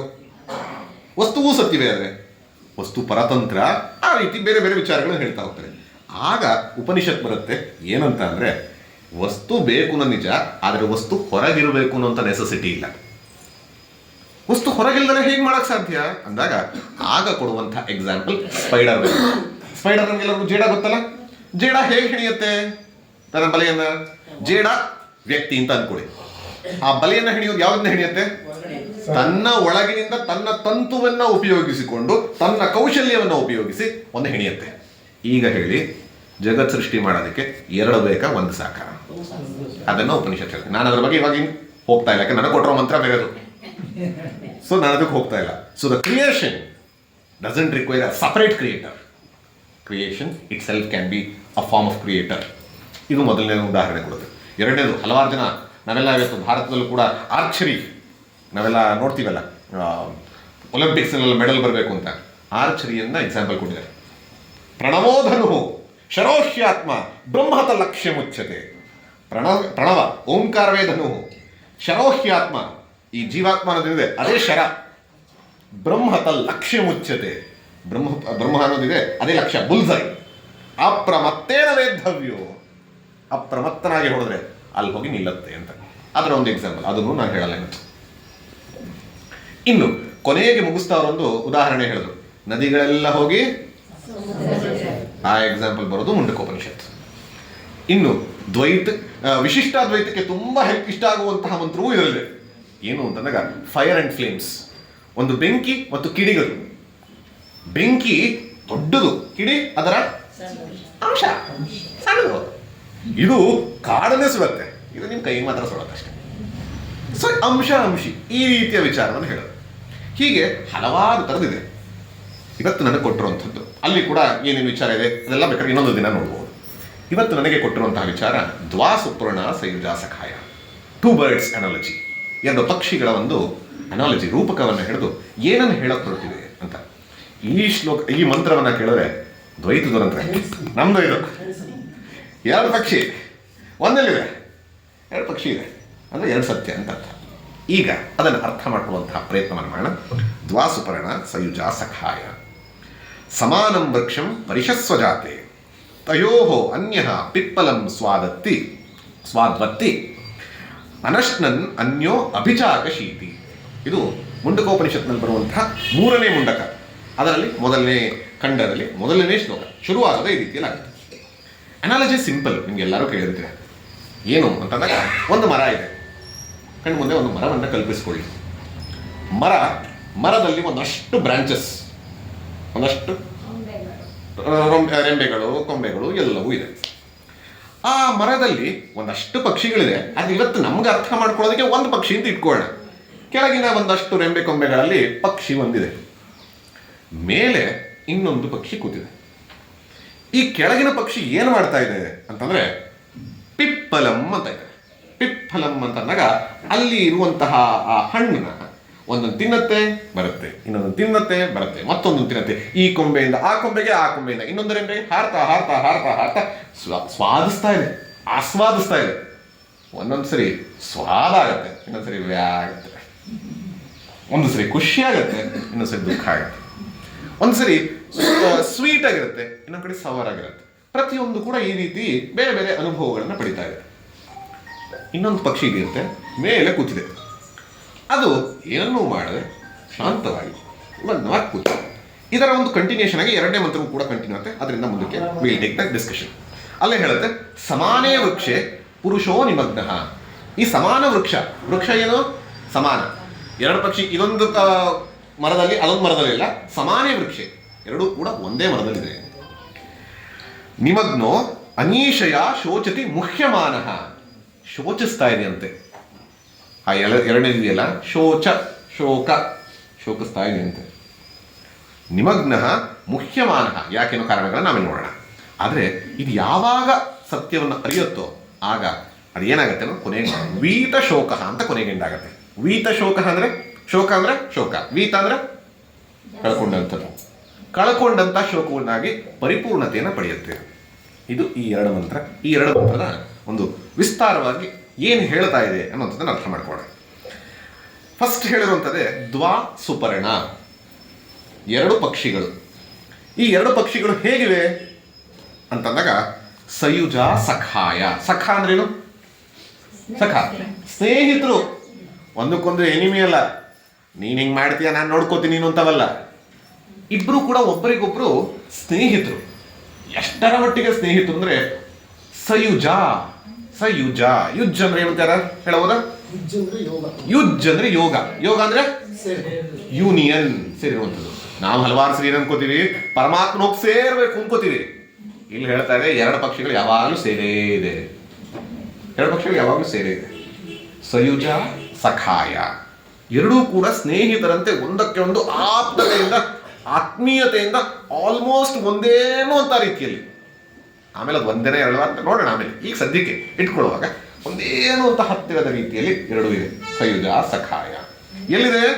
ಸಮಾನಂ ವೃಕ್ಷಂ, ಒಂದೇ ಒಂದು ವೃಕ್ಷವನ್ನ ಪರಿಷಸ್ವ ಜಾತೆ, 2 ಕೂಡ ಅಲ್ಲೇ ಮನೆಯನ್ನ ಮಾಡ್ಕೊಂಡಿದೆ, ಗೂಡನ್ನ ಮಾಡ್ಕೊಂಡಿದೆ, ಅಲ್ಲೇ ಪರ್ಚಿಂಗ್ ಆನ್ ದ ಸೇಮ್ ಟ್ರೀ. ಈಗ ಟ್ರೀ ಅಂತ ಇದೆ. ಈಗ ನಾವು ಇಲ್ಲಿ ಒಂದೊಂದನ್ನು ಅರ್ಥ ಮಾಡ್ಕೊಳ್ತಾ ಹೋಗ್ಬೇಕು. ಇಲ್ಲಿ ಟ್ರೀ, ಮರ ಅಂದ್ರೆ ಏನು? ಮರ ಅಂದ್ರೆ ಏನು? ಸಂಸಾರ ಅಂತ ಅರ್ಥ ಮಾಡ್ಕೊಳ್ಬಹುದು. ಯಾಕಂದ್ರೆ ನಮಗೆಲ್ಲ ಪುರುಷೋತ್ತಮ ಯೋಗ ಗೊತ್ತು, ಊರ್ಧ್ವ ಮೂಲ ಮಧಶಾಖ ಗೊತ್ತಿದೆ, ಖಂಡಿತ ಅನ್ಕೊಳ್ಬಹುದು. ಆ ಥರನೂ ಅರ್ಥ ಮಾಡಿ ಹೇಳ್ಬೋದು. ಬಟ್ ನಮ್ಗೆ ಇವತ್ತು ಉಪನಿಷತ್ತಿನ ದೃಷ್ಟಿಯಿಂದ ನೋಡಿದಾಗ ಇದು ಶರೀರ ಅನ್ನುವಂಥದ್ದನ್ನ ಇಲ್ಲಿ ತಗೊಂಡಿರುವಂಥದ್ದು ವೃಕ್ಷ. ಶರೀರವೇ ವೃಕ್ಷದಂತೆ. ಶರೀರ ಯಾಕೆ ವೃಕ್ಷದಂತೆ? ಇದು ಹೆಂಗಾಯ್ತು ಶರೀರ ವೃಕ್ಷದಂತೆ ಅಂತಂದಾಗ, ಯಾವುದೇ ಒಂದು ವೃಕ್ಷಕ್ಕೆ, ಒಂದು ಮರಕ್ಕೆ ಮೂಲಭೂತವಾಗಿ ಏನಿರಬೇಕು? ಬೇರಿರಬೇಕು. ನಮ್ಮ ಈ ಶರೀರ ಬರೋದಕ್ಕೆ ಮೂಲಭೂತ ಕಾರಣ ಕರ್ಮದ ರಾಶಿ. ಜನ್ಮ ಜನ್ಮಾಂತರಗಳಿಂದ ಕರ್ಮದ ರಾಶಿ ಇದೆಯಲ್ಲ, ಅದೆಲ್ಲವೂ ಕೂಡ ಬೇರಿನಂತೆ ಹರಡಿಕೊಂಡಿದೆ. ಆದರೆ ಈ ಶರೀರ ನಮಗೆ ಕಾಣ್ತಾ ಇದೆ. ಕಾಣ್ತಾ ಇರುವಂಥದ್ದು ಆ ಮರದಲ್ಲಿರುವಂತಹ ಸ್ಟೆಮ್, ಕಾಂಡದಿಂದ ಮೇಲಕ್ಕೆ ಕಾಣ್ತಾ ಇರುವಂಥದ್ದು, ಅದು ಪ್ರೆಸೆಂಟ್ ಬಾಡಿ. ಇವಾಗ ನಮ್ಗೆ ಯಾವುದು ಸಿಕ್ಕಿದೆಯೋ ಆ ದೇಹ ಅನ್ನುವಂಥದ್ದು ಕಣ್ಣಿಗೆ ಕಾಣುವಂತಹ ಒಂದು ಮರ ಇದ್ದಂತೆ. ಮರದ ಎಕ್ಸಾಂಪಲ್ ಯಾಕೆ ಕೊಟ್ಟಿದ್ದಾರೆ? ಮರವನ್ನು ಕಡಿದು ಬಿಸಾಕಬಹುದು. ಪುರುಷೋತ್ತಮ ಯೋಗದಲ್ಲಿ ನಮಗೆ ಬರುತ್ತೆ ಏನಂತ, ಅಸಂಗ ಶಸ್ತ್ರೇಣ ದೃಢೇನ ಚಿತ್ವ ಮಾಡಬಹುದು, ಛೇದಿಸಬಹುದು. ಇಲ್ಲ ಅಂದಿದ್ರೆ ಇದೇ ಹಂಗಾರೆ ಇರ್ಲಿ ಬಿಡಿ, 2 ಮರ ಇನ್ನೇನು ಮಾಡೋಕ್ಕಾಗತ್ತೆ ಅಂತ. ಆದ್ರೆ ಮರವನ್ನು ನಾವು ಕಡಿದು ಹಾಕಬಹುದು, ಬೇರು ಸಮೇತ ನಿರ್ಮೂಲನೆ ಮಾಡಬಹುದು. ಅದಕ್ಕಾಗಿ ಮರವನ್ನ ಒಂದು ಇಲ್ಲಿ ದೇಹ ಅಂತ ಹೇಳಿ ತಗೊಂಡಿದೆ. ಬರೀ ಕಾಣುವಂತಹ ದೇಹ ಅಲ್ಲ, ಅದರ ಹಿಂದೆ ಇರುವಂತಹ ಬೇರು ಸಹಿತವಾದಂತಹ ಅದನ್ನು ಇಟ್ಕೊಳ್ಳೋದು. ಇಲ್ಲಿ ಅದನ್ನ ಮೊದಲು ಕೊಟ್ಟಿರುವಂಥದ್ದು. ಇಲ್ಲಿ ಈ 2 ಇದಾಯಿತು. ಕಾಂಡಗಳು ಅಂತ ಬಂದಾಗ ಏನು ಅಂತಂದಾಗ ನಮ್ಮ ಜೀವನದಲ್ಲಿ ಬರುವಂತಹ ಎಕ್ಸ್ಪೀರಿಯನ್ಸಸ್, ಅನುಭವಗಳು, ಬೇರೆ ಬೇರೆ ರೀತಿಯ ಅನುಭವಗಳು. ಒಬ್ಬರ ಜೊತೆ ನೋಡಿದಾಗ ಕೋಪ ಬರುತ್ತೆ, ಇನ್ನೊಬ್ಬರ ಜೊತೆ ನೋಡಿದಾಗ ದ್ವೇಷ ಆಗುತ್ತೆ, ಇನ್ನೊಬ್ಬರ ಜೊತೆ ನೋಡಿದಾಗ ಖುಷಿ ಆಗುತ್ತೆ, ಇನ್ನೊಬ್ಬರ ಜೊತೆ ನೋಡಿದಾಗ ಪ್ರೇಮ ಆಗುತ್ತೆ, ಒಬ್ಬೊಬ್ಬರು ನೋಡಿದಾಗ ಒಂದೊಂದು ರೀತಿಯಲ್ಲಿ ಆಗುತ್ತೆ. ಈ ಎಲ್ಲ ಅನುಭವಗಳು ಬೇರೆ ಬೇರೆ ಟೊಂಗೆಗಳು, ರೆಂಬೆಗಳು ಇಂಥವು. ಅಲ್ಲಿ ಆ ರೆಂಬೆಗಳಲ್ಲಿ ಏನು ಬರುತ್ತೆ, ಏನಿರುತ್ತೆ ಮರದಲ್ಲಿ, ಎಲೆ ಗಿಲೆ, ಅದ್ರ ಜೊತೆಗೆ ಏನಿರುತ್ತೆ, ಹಣ್ಣುಗಳಿರುತ್ತೆ. ಆದರೆ ಎಲ್ಲ ಹಣ್ಣುಗಳು ಒಂದೇ ಥರ ಇರಲ್ಲ. ಎಲ್ಲ ಹಣ್ಣುಗಳು ಒಂದೊಂದು, ನಾವೇ ಇದು ಕಿತ್ಲೆ ಸ್ವೀಟ್ ಆಗಿದೆ ಅಂತ ತಗೊಳ್ತೀವಿ ಅಂತ ಅಂತೀವಿ. ಸೊ ಹಾಗಾಗಿ ಬೇರೆ ಬೇರೆ ಸ್ವಾದದ ಹಣ್ಣುಗಳು ಆ ಮರದಲ್ಲಿ ಬಿಟ್ಟಿದೆ. ಆಗ ಈ ಕೆಳಗಿರುವಂತಹ ಒಂದು ಪಕ್ಷಿ ಏನು ಮಾಡುತ್ತೆ, ನಮ್ಮ ಥರನೇ ಹಣ್ಣು ನೋಡಿದ ತಕ್ಷಣ ಬಾಚ್ಕೋಬೇಕು, ತಗೊಳ್ಬೇಕು, ತಿನ್ನಬೇಕು, ಆಸ್ವಾದಿಸ್ಬೇಕು. ಅದನ್ನೇ ಹೇಳ್ತಾರೆ ಸ್ವಾದ್ ಅತ್ತಿ ಅಂದ್ರೆ ತಿನ್ನೋದು, ಸ್ವಾದಿಸ್ಕೊಂಡು ತಿನ್ನೋಣ ಅಂತ ಹೇಳಿ ಯೋಚನೆ ಮಾಡುತ್ತೆ. ಒಂದು ಕೊಂಬೆಯಿಂದ ನೋಡುತ್ತೆ, ಅದು ಕೆಂಪಿಗಿದೆ, ಚೆನ್ನಾಗಿದೆ ಅನ್ಸುತ್ತೆ ಅಂತ ಹೋಗಿ ಬಾಯಿ ಹಾಕತ್ತೆ. ಅದು ಕೆಂಪು ಮೆಣಸಿನ್ಕಾಯಿ. ಎಲ್ಲ ಕಡೆ ನೀರು ಬಂದಕ್ಕೆ ಶುರು ಆಯಿತು. ಅಲ್ಲಿ ಚೆನ್ನಾಗಿದೆ ಅನ್ಸುತ್ತೆ ಅಂತ ಹೋಗುತ್ತೆ, ನೋಡು ಇದು ಸಿಕ್ತು ಅಂತ ಖುಷಿ ಆಗುತ್ತೆ. ಸೊ ಬೇರೆ ಬೇರೆ ರೀತಿಯ ಹಣ್ಣುಗಳನ್ನು ಆಸ್ವಾದಿಸ್ತಾ ಹೋಗುತ್ತೆ. ಒಂದು ಸರಿ ಖುಷಿ, ಇನ್ನೊಂದು ಸರಿ ದುಃಖ. ಇಲ್ಲಿ ಆ ಕೆಳಗಿನ ಒಂದು ಪಕ್ಷಿ ಅಂದ್ರೆ ಏನನ್ನು ಹೇಳ್ತಾ ಇದೆ ಅಂತಂದಾಗ, ಇವತ್ತಿನ ನಾವು ಜೀವ ಅನ್ನುವಂತಹ ನಾಮಧೇಯ ಇಟ್ಕೊಂಡಿರುವಂಥದ್ದು, ನಾಮ ರೂಪ ವ್ಯವಹಾರದಲ್ಲಿರುವಂತಹ ಜೀವ. ಸತ್ಯವಾ ನಿಜವಾಗಿ ಇದನ್ನ ಏನು ಅಂತ ನೋಡೋಣ. ಬಟ್ ಇವಾಗೇನು, ನಾವೆಲ್ಲರೂ ಕೂಡ ಆ ಕೆಳಗಿನ ಪಕ್ಷಿಯಂತೆ. ನಾವು ಕೂಡ ಏನ್ ಮಾಡ್ತೀವಿ, ಅಲ್ಲಿ ಹೋಗ್ತೀವಿ, ಆ ಅನುಭವವನ್ನು ತಗೊಳ್ತೀವಿ, ಇಲ್ಲಿ ಹೋಗ್ತೀವಿ, ಈ ಅನುಭವವನ್ನು ತಗೊಳ್ತೀವಿ. ಒಂದ್ಸರಿ ಅನಿಸ್ತು, ಕೇದಾರ್ನಾಥಕ್ಕೆ ಹೋಗಿದ್ದೆ, ಹೆಂಗಿತ್ತು ಗೊತ್ತಾಗ್ತಿತ್ತು ಅಂತ ಸುಖ ಹೇಳಿದೆ. ಸರಿ ಹೋಗಿದ್ದೆ ತಿರುಪತಿಗೆ, 12 ಗಂಟೆ ಆದರೂ ದರ್ಶನ ಸಿಕ್ಕಿಲ್ಲ, ಎಷ್ಟು ಕೈಕಾಲು ನೋವು ಗೊತ್ತಾ ಅಂತ ಇನ್ನೊಂದ್ಸರಿ ಹೇಳ್ತೀವಿ. ಸೊ ಬೇರೆ ಬೇರೆ ರೀತಿಯ ಅನುಭವಗಳೆಲ್ಲವೂ ಕೂಡ ಇಲ್ಲಿ ಫಲವನ್ನು ಅನುಭವಿಸ್ತಾ ಇರುವಂಥದ್ದು. ಇದನ್ನೆಲ್ಲ ಅನುಭವಿಸ್ತಾ ಇದ್ದಾಗ ನಮ್ಗನ್ಸುತ್ತೆ, ಪ್ರಾಬ್ಲಮ್ ಏನು, ಜೀವನ ಅಂದ್ರೆ ಏನು? ನಾವೆಲ್ಲರೂ ಕೂಡ ಸುಖಾನ್ವೇಷಿಗಳೇ. ಸುಖ ಬೇಕೇ ಬೇಕು, ಸುಖ ಇಲ್ಲದಿದ್ರೆ ಇನ್ನೇನಕ್ಕೆ. ಹಾಗಾಗಿ ಅನ್ವೇಷಣೆ ಮಾಡಿ ಹೋಗ್ತಾ ಇದ್ದೀನಿ. ಇಲ್ಲಿ ಒಂದು ಹಣ್ಣು ತೊಗೊಳಕ್ಕೆ ಹೋಗ್ತೀನಿ, ಅಲ್ಲೊಂದ್ಸರಿ ಸಿಗುತ್ತೆ, ಒಂದ್ಸರಿ ಸಿಗಲ್ಲ ಬಿಡಿ ಅಂತ. If you are happy and contented, go head. Upanishad doesn't come ಎಲ್ಲರೂ ಬರಲೇಬೇಕು, ನೀವು ಇದನ್ನೇ ಮಾಡಬೇಕು ಅಂತಿಲ್ಲ. If you analyse what is the problem with the small bird ಅಥವಾ ಕೆಳಗಿರುವಂತಹ ಆ ಪಕ್ಷಿಗೆ ಏನು ಪ್ರಾಬ್ಲಮ್ಮು, ನಾವು ಕೂಡ ಅನ್ಸುತ್ತೆ ಏನು ಪ್ರಾಬ್ಲಮ್ಮು, ಆಯಿತು ಹೋಗ್ತೀವಿ ಹೊರಗಿನ ವಿಚಾರಕ್ಕೆ, ಹೊರಗಿನ ವಿಷಯವನ್ನು ತಗೊಳ್ತೀವಿ, ಏನು ಪ್ರಾಬ್ಲಮ್ಮು ಅಂತಂದಾಗ ಶಾಸ್ತ್ರಗಳು ಹೇಳುತ್ತೆ, 3 ಪ್ರಾಬ್ಲಮ್ನ ನೀನು ಯಾವಾಗ ಗುರುತಿಸ್ತೀಯೋ ಆಗ ನಿನಗೆ ಮುಂದಿನ ಒಂದು ವಿಚಾರ ಗೊತ್ತಾಗುತ್ತೆ. ಯಾವುದೇ ಒಂದು ವಿಷಯದಲ್ಲಿ ನೋಡಿದಾಗ, ಯಾವುದೇ ಒಂದು ವಿಷಯ ಸುಖವನ್ನು ತಗೊಂಡಾಗ, ಯಾವುದೇ ಒಂದು ಅನುಭವವನ್ನು ಪಡಿತಾ ಇದ್ದಾಗ 3 ವಿಚಾರವನ್ನು ಕ್ವೆಶ್ಚನ್ ಮಾಡ್ಕೊಂತ. ಮೊಟ್ಟ ಮೊದಲನೇದು ದುಃಖ ಮಿಶ್ರಿತತ್ವಂ. ಯಾವುದೇ ಒಂದು ಸುಖವೂ ಕೂಡ ಪರಿಪೂರ್ಣ ಸುಖವಾಗಿರದೆ ಅದರೊಂದಿಗೆ ದುಃಖ ಅನ್ನೋದು ಸೇರಿರುತ್ತೆ. ಗುಲಾಬಿ ಹೂವು ನೋಡಿದಾಗ ಹೇಗೆ ಮುಳ್ಳಿರುತ್ತೋ ಹಾಗೆ ದುಃಖ ಅನ್ನೋಂಥದ್ದು ಇಟ್ ಇಸ್ ಇನ್ಎವಿಟೇಬಲ್. ಇಲ್ಲ ಸರ್, ಇಲ್ಲ ನೋಡಿ, ನಿಮ್ಗೆ ಯಾವುದೇ ಒಂದು ಸುಖವನ್ನ, ಈಗ ಈ ಮನೆಯನ್ನ ಕಟ್ಟಬೇಕು ಅಂದ್ರೆ ಕಷ್ಟ ಆಗ್ಲಿಲ್ವಾ ಸರ್? ಅಯ್ಯೋ ಎಷ್ಟು ದುಡಿಬೇಕು, ಬರುವಂತ ಕಾರ್ಪೆಂಟರ್ ಸರಿ ಮಾಡ್ತಾರ, ಬರುವಂತ ಮೇಸ್ತ್ರಿ ಸರಿ ಮಾಡ್ತಾರ. ಆರ್ಜನೆಯ ಸಮಯದಲ್ಲಿ ದುಃಖ. ಈಗ ಮೇಂಟೈನ್ ಮಾಡಕ್ ಕಷ್ಟ ಆಗ್ತಿದೆಯಾ ಸರ್? ಮೇಂಟೆನೆನ್ಸ್ ಕಾರ್ ಮೇಂಟೆನೆನ್ಸ್ ಇಂಥದಕ್ಕೆ ಇನ್ನೂ ಚೆನ್ನಾಗಿ ಗೊತ್ತಾಗುತ್ತೆ. ಇನ್ನು ಹೇಳಬಾರ್ದು, ಹೆಂಡತಿ ಗಂಡನ ಹೆಂಡತಿನ ಮೇಂಟೈನ್ ಮಾಡೋದು ಹೆಂಗಿರುತ್ತೆ ಅಂತ ಯೋಚನೆ ಮಾಡಿ, ಹಾಗೇನೋ ಚೆನ್ನಾಗಿ ಅರ್ಥ ಆಗುತ್ತೆ. ಆರ್ಜನ ಸಮಯ ದುಃಖ, ರಕ್ಷಣ ಸಮಯ ದುಃಖ. ಸರ್ ಮನೆ ನಾಳೆ ಬಂದು BBMP ಅವರು ವಿಸ್ತಾರ ಮಾಡೋಕೆ ಕುಂತಾರೆ, ಮುರಿತಾರೆ ಸರ್, ಏನ್ ಮಾಡೋದು ಸರ್? ಪ್ರಾಣವೇ ಹೋದಂಗಾಗತ್ತೆ. ಅಂದ್ರೆ ಹೋಗುವಂತಹ ಸಂದರ್ಭದಲ್ಲೂ ಕೂಡ ದುಃಖ. ಅಂದ್ರೆ ಇದು ಬರೀ ಮನೆ ವಿಷಯಕ್ಕಲ್ಲ, ನೀವು ಯಾವುದೇ ತಗೊಳ್ಳಿ, ಸಣ್ಣದೊಂದು ಯಾವ್ದೊಂದು ಹೋಟ್ಲಿಗೆ ಹೋಗಿ ಊಟ ಮಾಡಬೇಕು ಅಂತ ಅನ್ಕೊಳ್ಳಿ, ಬಫೆ ಊಟ, ರಿಸೆಪ್ಷನ್ ಊಟ, ಹೋಗಬೇಕು, ದುಡ್ಡು ಖರ್ಚು ಮಾಡ್ಕೊಂಡು ಹೋಗ್ಬೇಕು, ಹೋದ್ಮೇಲೆ ಸ್ವಲ್ಪ ಗಿಫ್ಟ್ ಕೊಡಬೇಕು ಒಂಚೂರು ದುಡ್ಡು ಆಗುತ್ತೆ. ಹೋಗಿ ತಿನ್ನುವಾಗ ಎಲ್ಲ ಕಡೆ ನೀರು ಬರ್ತಾ ಇದ್ರು, ಆಗ್ಲೂ ಚೆನ್ನಾಗಿದೆ ಅಂತ ತಿಂತೀವಿ. ಆಮೇಲೆ ಬಂದು 2 ದಿನ ಬಾತ್ರೂಮಲ್ಲಿ ಕೂತ್ಕೋತೀವಿ. ಆಮೇಲೆ ಯಾಕಪ್ಪ ತಿಂದೆ ಅಂತ ಅನ್ಬೋದು. ಇದು ಪ್ರತಿಯೊಂದು ವಿಷಯದಲ್ಲೂ ಇರುವಂತಹ, ವಿಷಯ ವಸ್ತುವಲ್ಲಿರುವಂತಹ common. That is the first one, that is ಸುಖ ಅನ್ನುವಂಥದ್ದು ದುಃಖದ ಜೊತೆಯೇ ಬರುತ್ತೆ. ದುಃಖ ಮಿಶ್ರಿತತ್ವ, ಇದು ಮೊದಲನೇ ಪಾಯಿಂಟ್ ಆಯ್ತು. ಎರಡನೇದು ಅತೃಪ್ತಿಕರತ್ವಂ. ತೃಪ್ತಿ ಆಗತ್ತಾ? ಒಂದು ಜಾಮೂನ್ ಕೊಡಿ ಸರ್, ಆಯ್ತು ಕೊಡ್ತೀನಿ, ಮುಗೀತು, ಜೀವನ ಸಾಕ, ಒಂದು ತಿಂದ್ರೆ ಇಷ್ಟು ಚೆನ್ನಾಗಿ ಒಂದಕ್ಕೆ ನಿಲ್ಸಕ್ಕಾಗತ್ತಾ? ಇನ್ನೊಂದು, ಮತ್ತೊಂದು, ಅಥವಾ ಇದಿಲ್ಲ ಅಂದ್ರೆ ಇನ್ನೊಂದು. ಇದನ್ನ ಡಾಕ್ಟ್ರು ತಿನ್ನೋ ಹಾಗಿಲ್ಲ, ಆಯ್ತು ತಿನ್ಬಾರ್ದ, ಚಕ್ಲಿ ತಿನ್ಬೋದ, ಹೇಳಿ ತಿಂತೀನಿ ಅಂತಾನೆ. ಸೊ ಇದಲ್ಲದೆ ಇನ್ನೊಂದು, ಇಲ್ಲಲ್ಲದೆ ಇನ್ನೊಂದು. ತೃಪ್ತಿ ಅನ್ನೋದು, there is no full stop for sensual pleasures. ಎಷ್ಟೇ ಪಡೆದ್ರು ಇನ್ನೊಂದು ಬೇಕು. ಹೇಗೆ ಹವಿಸ್ಸಿಗೆ, ಅಗ್ನಿಗೆ ಹವಿಸ್ ಹಾಕದಂತೆ ಇನ್ನು ಧಗ ಉರಿಯತ್ತೆ ಹೊರತು ಕಡಿಮೆ ಆಗೋದೇ ಇಲ್ಲ. ಬಯಕೆಯನ್ನು ತೀರಿಸ್ಕೋತಾ ಬಯಕೆಯನ್ನು ತೀರಿಸ್ಕೊಂಡಿದ್ರೆ ಬಯಕೆ ಹೆಚ್ಚಾಯಿತು ಅಂತ. ಇದು ಎರಡನೇದು. ಮೂರನೇದು ಬಂಧಕತ್ವಂ. ಅಂದರೆ ಇದು ನನ್ನನ್ನು ಲಿಬರೇಟ್ ಮಾಡೋದಿಲ್ಲ, ಬಂಧಿಸುತ್ತೆ. It doesn't free me, it always enslaves me. ಯಾವ ರೀತಿ? ಹಿಂಗಿರ್ತೀನಿ ನಾನು ಅನ್ಕೊಂಡಿರ್ತೀನಿ, ಇವತ್ತಿನ ಯಾವುದೇ ಆಗಲಿ ಚಟ ಇರೋರು ನೋಡಿ, ಸಿಗರೇಟ್ ಚಟ ಇರೋರು, ಕುಡಿತಾ ಚಟ ಇರೋರು ಹೊಂದಿರ್ತಾರೆ. ಫಸ್ಟ್ ಟೈಮ್ ತಗೊಳ್ಳೋದು ನಾನು ಡಿಸೈಡ್ ಮಾಡಿದೆ, ಕುಡಿಬೇಕಾ ಬೇಡವಾ ಅಂತ. ನಾವು I am the master, this is the slave. 2 ದಿನ ಕುಡಿದೆ, 3 ದಿನ ಕುಡಿದೆ, 5ನೇ ದಿನ ಇದು ಬಂದು ನನ್ನ ಮುಂದೆ ಇಡ್ತು. ಇವಾಗ ಹೂ ಇಸ್ ದ ಮಾಸ್ಟರ್? ಅದು ನನ್ನನ್ನು ಕರೀತಾ ಇದೆ, ಅದು ನನ್ನನ್ನು ಎಳಿತಾ ಇದೆ.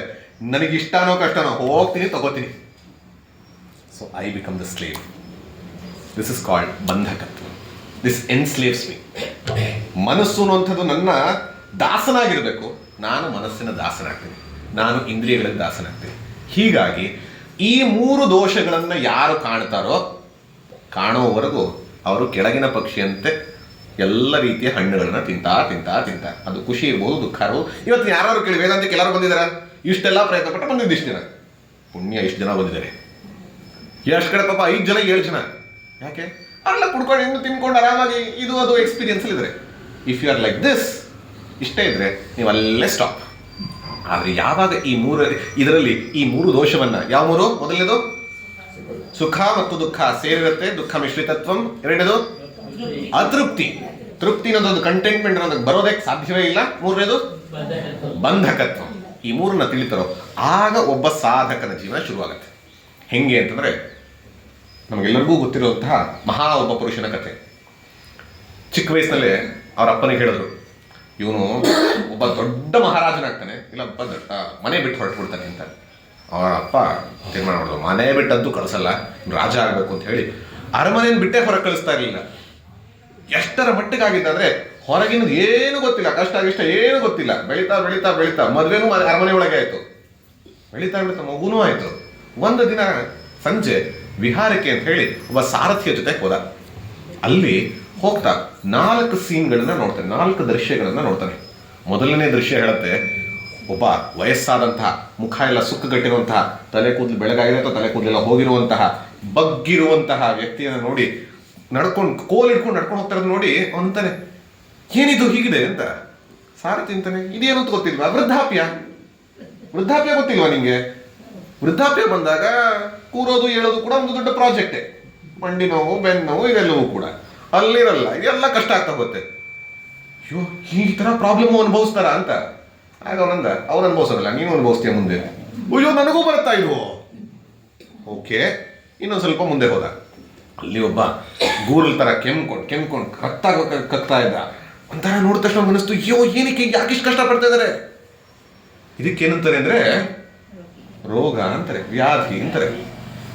ಈ ವ್ಯಾಧಿ ಬಂದರೆ ತಿಂದು ಬಿಡುತ್ತೆ, ಏನೂ ಅನುಭವಿಸೋಕ್ಕಾಗಲ್ಲ, ಕಷ್ಟನೇ ಪೂರ್ತಿ ಅಂತ. ಅಯ್ಯೋ ಪಾಪ ಅಂತ. ರಾಜ, ನಿನಗೂ ಬರ್ಬೋದು ಮುಂದೆ ಅಂತ. ಅಯ್ಯೋ ನನಗೂ ಬರುತ್ತಾ ಅಂತ. 3ನೇ ಹಿಂಗೆ ಹೋಗ್ತಾ ಇದ್ದಾರೆ, ಇವ್ರು ಈ ಕಡೆ ಹೋಗ್ತಾ ಇದ್ದಾರೆ, ಆ ಕಡೆ ಇನ್ನೊಂದು ಬರ್ತಾ ಇದೆ. ಇವು ಸಾರಥಿಯಾಗಿ ರಥದಲ್ಲಿ ಹೋಗ್ತಾ ಇದ್ದಾರೆ, ಆ ಕಡೆ 4 ಜನ ಹೊತ್ಕೊಂಡ್ ಬರ್ತಾ ಇದ್ದಾರೆ. ಏನಪ್ಪ ಇದು, ಯಾಕೆ ಹಿಂಗೆ ಮಲ್ಕೊಂಡು ಹೋಗ್ತಾ ಇದಾರೆ? ಇದೇ ಗೊತ್ತಿಲ್ಲ ನಿಂಗೆ ಇಷ್ಟು ದಿನ ಆದ್ರೂ. ಏನದು ಅಂದ್ರೆ ಸಾವು ಅಂತ. ಚಟ್ಟದ ಮೇಲೆ ಕೂರಿಸ್ಕೊಂಡು ಹೋಗ್ತಾ ಇದ್ದಾರೆ. ಸಾವ ಅಂದ್ರೆ ಅರ್ಥ ವ್ಯಕ್ತಿ ಇಲ್ಲ ಅಂದ್ರೆ ಅವನ ಜೊತೆ ಇದ್ದವ್ರಿಗೆಲ್ಲ ಬಿಟ್ಟು ಹೋದ್ನ, ಅವ್ನಿಗೆ ಯಾರೂ ಇಲ್ವಾ? ಯಾರೂ ಇಲ್ಲ. ಮತ್ತೆ ಇದು ನನಗೂ ಬರುತ್ತಾರೆ ಅನ್ಕೊಂಡ, ಏನಿದು ಎಲ್ಲರಿಗೂ ಬರುತ್ತಂತ. ಇಷ್ಟೆಲ್ಲ ನೋಡ್ತಾ ಅಲ್ಲೂ ದೂರದಲ್ಲಿ ನೋಡ್ತಾರೆ ಒಬ್ಬ ಸನ್ಯಾಸಿ ಹಸನ್ಮುಖನಾಗಿ ಇದೆಲ್ಲದರ ಮಧ್ಯೆ ಏನೇನಾಗ್ತಾ ಇದ್ರು ಕೂಡ ಪರಿಪೂರ್ಣತೆಯನ್ನು ತನ್ನಲ್ಲೇ ಕಂಡುಕೊಂಡು ಖುಷಿಯಾಗುತ್ತೆ.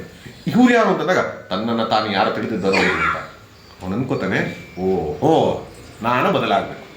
ಎಲ್ಲರಿಗೂ ಬರುವಂತಹ ಕಷ್ಟವನ್ನ ದುಃಖವನ್ನು ನೋಡಿ ಸರ್ವಂ ದುಃಖಮಯಂ ಜಗತ್ ಅಂತ ಹೇಳಿದಂತಹ ಯಾರಿದು? ಸಿದ್ಧಾರ್ಥ ಗೌತಮ ಬುದ್ಧನಾಗಿದ್ದು ನಮ್ಗೆ ಅನ್ಸತ್ತಲ್ವಾ, ಬುದ್ಧ ವೇದ ವಿರುದ್ಧವಾಗಿ ಹೋದ, ಉಪನಿಷತ್ತಿನ ವಿರುದ್ಧವಾಗಿ ಹೋದ ಅಂತ. ಅದರ ಇನ್ಸ್ಪಿರೇಷನ್ ಆಗಿರೋದೇ ವೇದ ಮತ್ತು ಉಪನಿಷತ್ತಿನಿಂದ. ಭಗವದ್ಗೀತೆಯ ಸಾರ ಅಂತ ನೀವು ಮಧ್ಯಾಹ್ನ ಕೇಳ್ತೀರ, ಅವ್ರು ಹೇಳಬಹುದು ಜನ್ಮ ಮೃತ್ಯು ಜರ ವ್ಯಾಧಿ, ಹೇಳಿ ಮಜರಾಗಿ, ದುಃಖ ದೋಷಾನುದರ್ಶನಂ. ಅಧ್ಯಾತ್ಮ ಸಾಧನೆಯ ಮೊದಲನೇ ಹಂತ ಅಂದ್ರೆ ಜನ್ಮ ಮೃತ್ಯು ಜರ ವ್ಯಾಧಿ. ಇದರಲ್ಲಿ ದುಃಖವನ್ನ ಯಾರು ನೋಡ್ತಾನೋ, ದೋಷವನ್ನ ಯಾರು ನೋಡ್ತಾನೋ ಅವನಲ್ಲಿ ಈ ಒಂದು ಸಾಧನೆಯ ಒಂದು ಏಳುತ್ತೆ. ಒಂದು ಸಾಧನೆ ಮಾಡಬೇಕು ಅನ್ನುವಂಥದ್ದು ಆ ಏರ್ದಾಗ ಮಾತ್ರ ಬರುವಂಥದ್ದು ಇದು. ಹಾಗಾಗಿ ಈ ಮೂರನ್ನು ನೋಡಿದಾಗ ಈ ಹಕ್ಕಿ ಹೀಗೇ ಇರುತ್ತೆ. ಯಾವಾಗ ಒಂದು ಸರಿ ಹಲವಾರು ಜನರಿಗೆ ದುಃಖ ಬಂದಾಗ, ಕಷ್ಟ ಬಂದಾಗ ವೆಂಕಟರಮಣ ಅಂತ ಮೇಲೆ ನೋಡ್ತೀವಿ ನಾವು, ಹಂಗೆ ಆ ಹಕ್ಕಿನೂ ಕೂಡ ಖಾರ ಆದಾಗ ಅಯ್ಯೋ ಖಾರ ಅಂತ ನೋಡುತ್ತೆ. ಅಲ್ಲಿ ಏನ್ ಕಾಣುತ್ತೆ? ಇನ್ನೊಂದು ಹಕ್ಕಿ, ಓಕೆ ಅಂತ. ಅದು ಬರೀ ಕಷ್ಟನೇ ಬರ್ಬೇಕಾ?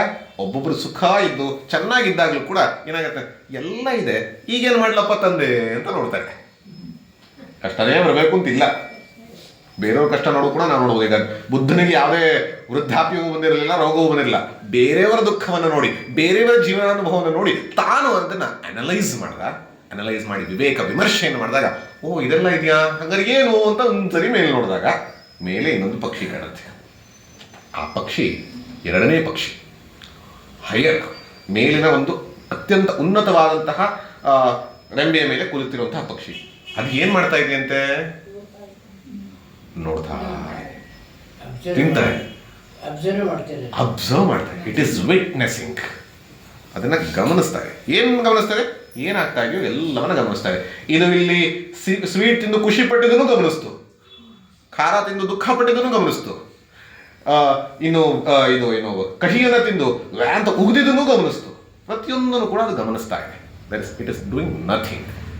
ಮೊದಲನೇದು ಕರ್ತ ಅಂತಂದ್ರೆ ಕಾರ್ಯ ಮಾಡುವಂಥ, ಕರ್ಮ ಮಾಡುವಂಥವನ ಆಗಿ, ತಿಂದು ಭೋಕ್ತಾ ಅನುಭವಿಸೋದು, ಖುಷಿ ಇರ್ಬೋದು ದುಃಖ ಇರಬಹುದು, ಅದನ್ನು ಅನುಭವಿಸ್ತಾ ಇರೋದು. ಆದರೆ ಇದು ಕರ್ತ ಮತ್ತು ಭೋಕ್ತಾನ ನೋಡ್ತಾ ಇರೋದು. So it is just witnessing. That's why it is called as ಅಕರ್ತ ಅಭೋಕ್ತ. ಇದು ಸಂಘದಲ್ಲಿ ಜೋಡಿಸ್ಕೊಂಡಿದೆ.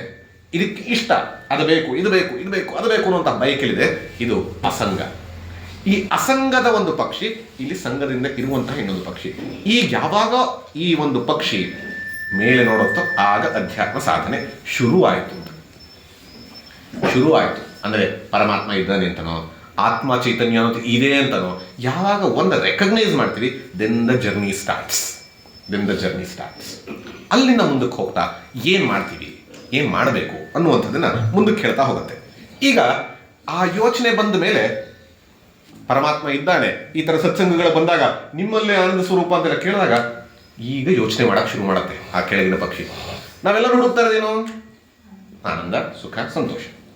ಈಗ ಕೇಳ್ತೀನಿ, ಆನಂದ ಎಲ್ಲಿದೆ, ಸುಖ ಎಲ್ಲಿದೆ ಅಂತ. ಸತ್ಸಂಗ ಹೇಳ್ಬಿಟ್ಟಿದ್ರೆ ಸರ್ ನಮ್ಮಲ್ಲೇ ಇದೆ ಅಂತ ಹೇಳ್ಬೇಡಿ. ಹಂಗಂದ್ರೆ ನೀವೇನೋ ಮನೆಗೆ ಹೋಗಂಗಿಲ್ಲ, ಮನೆಗೆ ಹೋದ್ರೆ ಖುಷಿನೂ ಆಗಿಲ್ಲ ನೀವು. ಈಗ ಉದಾಹರಣೆಗೆ ಅನ್ಕೋಣ, ಇದು ಜ್ಯೂಸ್ ಅಂತ ಅನ್ಕೋಣ.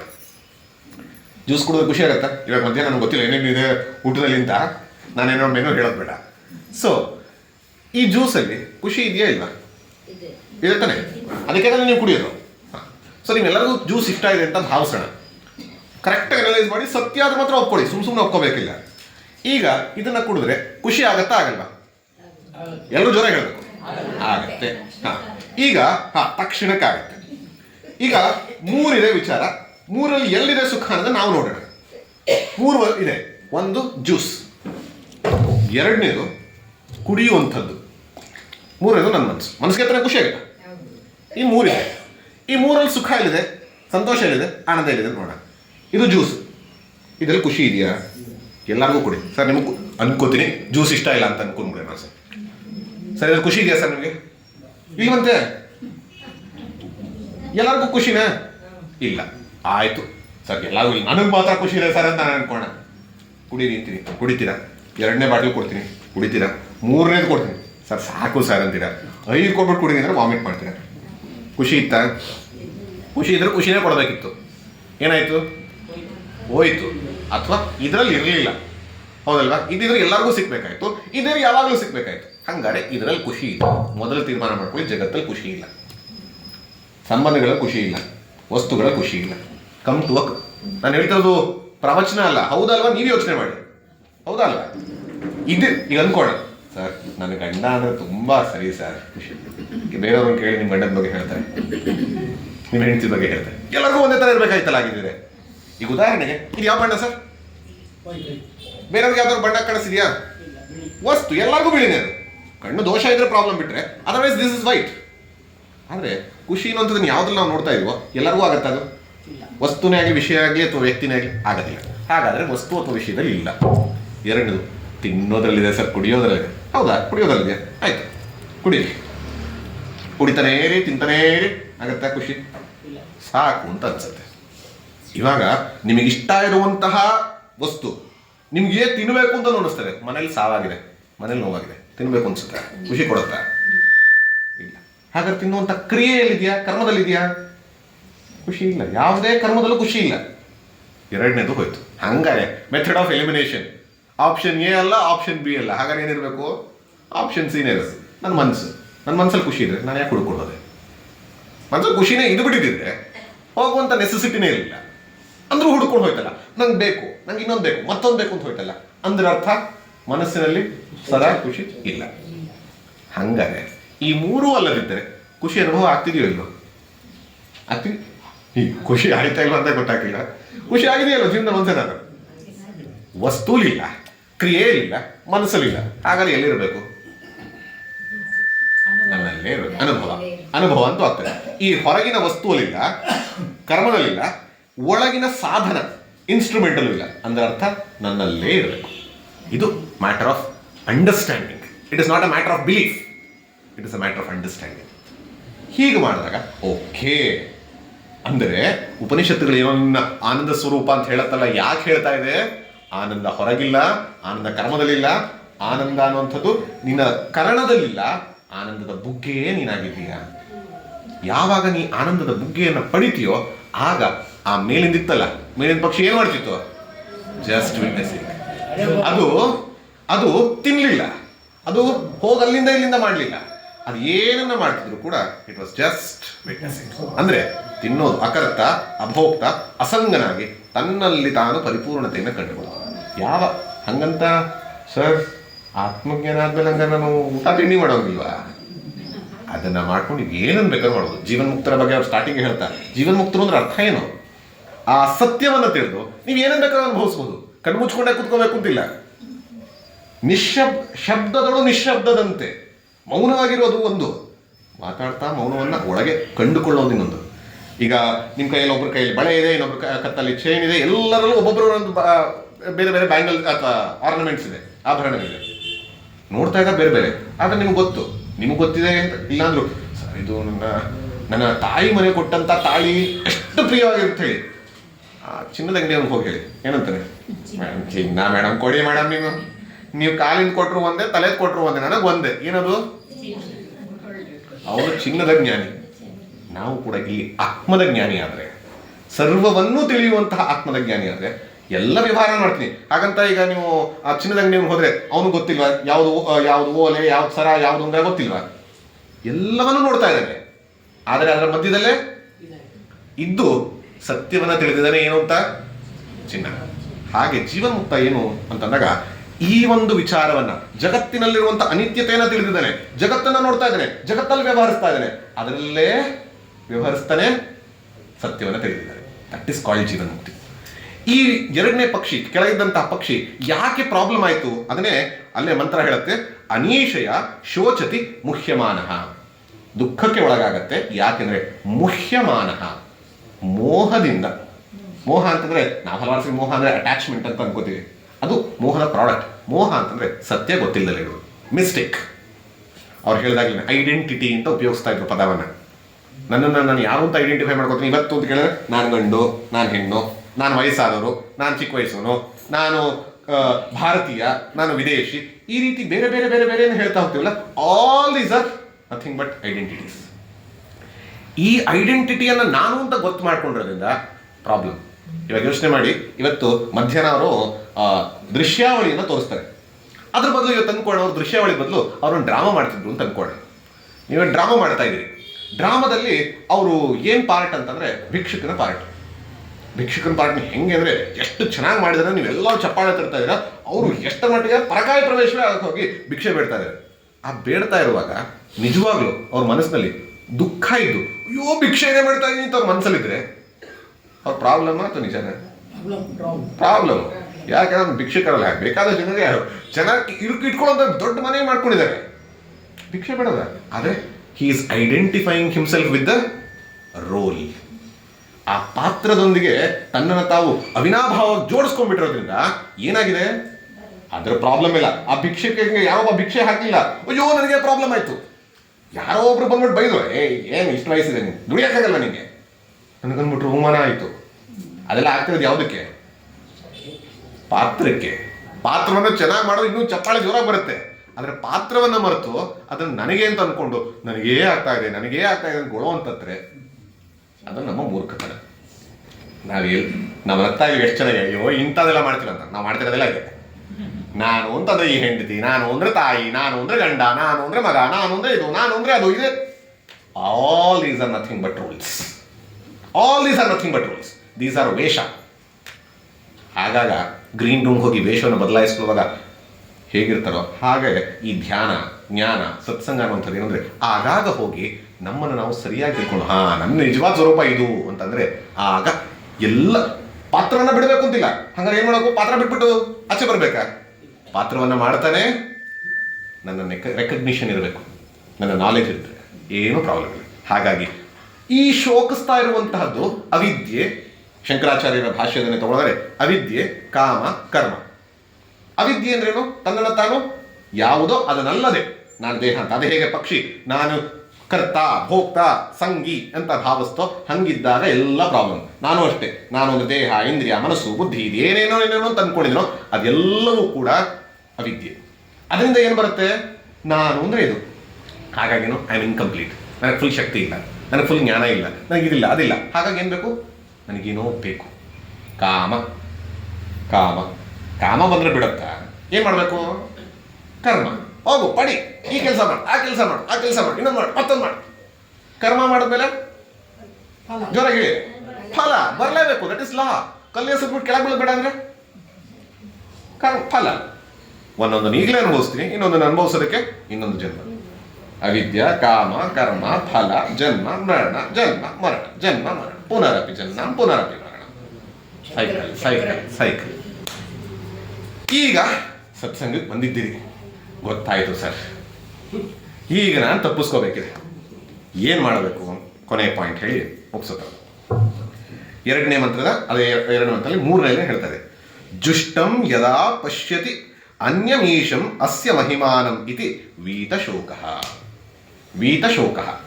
ನಿಮ್ಮ ಶೋಕ ಪೂರ್ತಿ ಹೋಗಬೇಕು ಅಂದರೆ ಏನು ಮಾಡಬೇಕು?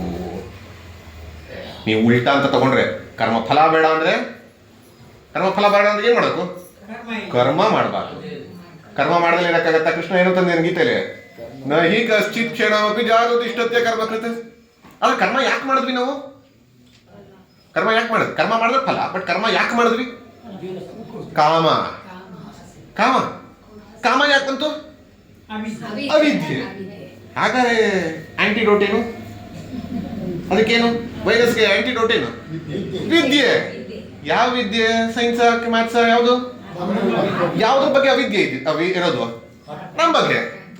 ವಿದ್ಯೆ ಯಾವ್ದ್ರ ಬೇಕು? ನಮ್ಮ ಬಗ್ಗೆ. ಸರಿಯಾದ ವಿದ್ಯೆ ಯಾವಾಗ ಬರುತ್ತೋ ಆಗ ಅದನ್ನೇನು ಹೇಳ್ತದೆ? ಜುಷ್ಟಂ ಮೇಲಿರುವಂತಹದ್ದ ಯದಾ ಪಶ್ಯತಿ. ಪಶ್ಯತಿ ಅಂದ್ರೆ ನೋಡೋದು. ನೋಡಕ್ಕಾಗತ್ತಾ? ಇಲ್ಲಿ ಪಶ್ಯತಿ ಅಂದ್ರೆ realisation, knowledge. It is not going. ಹಲವಾರು ಜನ ಮುಕ್ತಿ ಅಂದ್ರೆ ಏನು ಅನ್ಕೋತಾರೆ? ವೈಕುಂಠಕ್ಕೆ ಹೋಗೋದು, ಕೈಲಾಸಕ್ಕೆ ಹೋಗೋದು, ಗೋಲೋಕಕ್ಕೆ ಹೋಗೋದು. No, it is not going. Upanishad is clear, it is not going. ಇನ್ನೊಬ್ಬರು ಹೇಳ್ತಾರೆ ನಾನು ಬ್ರಹ್ಮವೇ ಆಗಬೇಕು ಅಂತ. ನೆಕ್ಸ್ಟ್ ಮಾತಾಡ್ತಾರೆ ಅಹಂ ಬ್ರಹ್ಮ ಆಗ ಹೋಗಿದ್ದೀನಿ. ನೀವು ಬೇಡ ಆಗುವಾಗ ಹೋಗಿದ್ದೀರಾ, ಏನ್ ಮಾಡೋಣ? ಆಗ ಹೋಗಿದ್ದೀರಾ, ದೇರ್ ಇಸ್ ನೋ ಚಾಯ್ಸ್. ಹಾಗಾಗಿ ಬ್ರಹ್ಮವಾಗೋದಲ್ಲ, ಬ್ರಹ್ಮವನ್ನ ಪಡೆಯೋದಲ್ಲ, ಏನು ಮತ್ತೆ ಬ್ರಹ್ಮವೇ ಆಗಿರೋದನ್ನ ಸೀಯಿಂಗ್ ಅಂತಂದ್ರೆ ಕಣ್ಣಲ್ಲಿ ನೋಡಕ್ಕಾಗಲ್ಲ, ಅಂತರಿಂದ್ರಿಯಲ್ಲ, ಅನುಭವದಲ್ಲಿ ಕಂಡುಕೊಳ್ಳುವಂಥದ್ದು, ಗುರುತಿಸುವಂಥದ್ದು. ಆಗಲೇ ಇರುವಂಥದ್ದನ್ನು ಯಾವಾಗ ನೋಡ್ತಾರೋ ಇನ್ನ ಮಹಿಮಾನಂ, ಅದರ ಗ್ಲೋರಿಯನ್ನ, ಅದರ ಸತ್ಯವನ್ನ, ಈ ಆತ್ಮದ ಒಂದು ತತ್ವವನ್ನು ಯಾವಾಗ ತಿಳಿತಾರೋ ಆಗ ವೀತ ಶೋಕ. ಆ ಕ್ಷಣದಿಂದ ಅವನು ಯಾವುದೇ ಶೋಕವಿಲ್ಲದೆ ಜೀವನ್ಮುಕ್ತನಂತೆ ಇರ್ತಾನೆ ಅಂತ.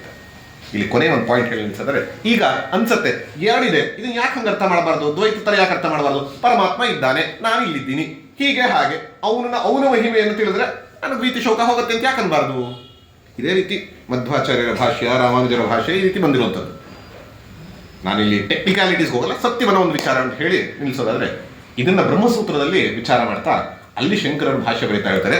ಉಪನಿಷತ್ತಿನ ಅರ್ಥ ಮಾಡ್ಕೊಳ್ಳುವಾಗ ಮುಂಡಕೋಪನಿಷತ್ತಿನ 3.1 ಇಷ್ಟನ್ನೇ ಮಾಡೋದಲ್ಲ, ಇಡೀ ಉಪನಿಷತ್ತಿನ ನೀವು ತಗೋಬೇಕು ಅಂತ. ಹೆಂಗೆ ಅಂತಂದ್ರೆ ಕಠೋಪನಿಷತ್ನಲ್ಲಿ ಮಂತ್ರ ಬರುತ್ತೆ. ಕಠೋಪನಿಷತ್ತಿನ ಮಂತ್ರ ಏನು ಹೇಳುತ್ತೆ ಅಂದ್ರೆ, ಇದು 1ನೇ ಅಧ್ಯಾಯ 3ನೇ ವಲ್ಲಿ.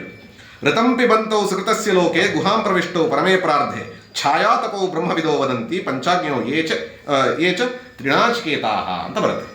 ಇಲ್ಲಿ ಸೇಮ್ ಥಾಟ್ ನ ಹೇಳಿರುವಂಥದ್ದು. ಋತಂ ಪಿಬಂತೌ, ಈ ಕರ್ಮಫಲವನ್ನ, ಋತಂ ಅಂದ್ರೆ ಕರ್ಮಫಲವನ್ನ, ಪಿಬಂತೌ ಇಬ್ರು ಸ್ವೀಕರಿಸ್ತಾರಂತೆ.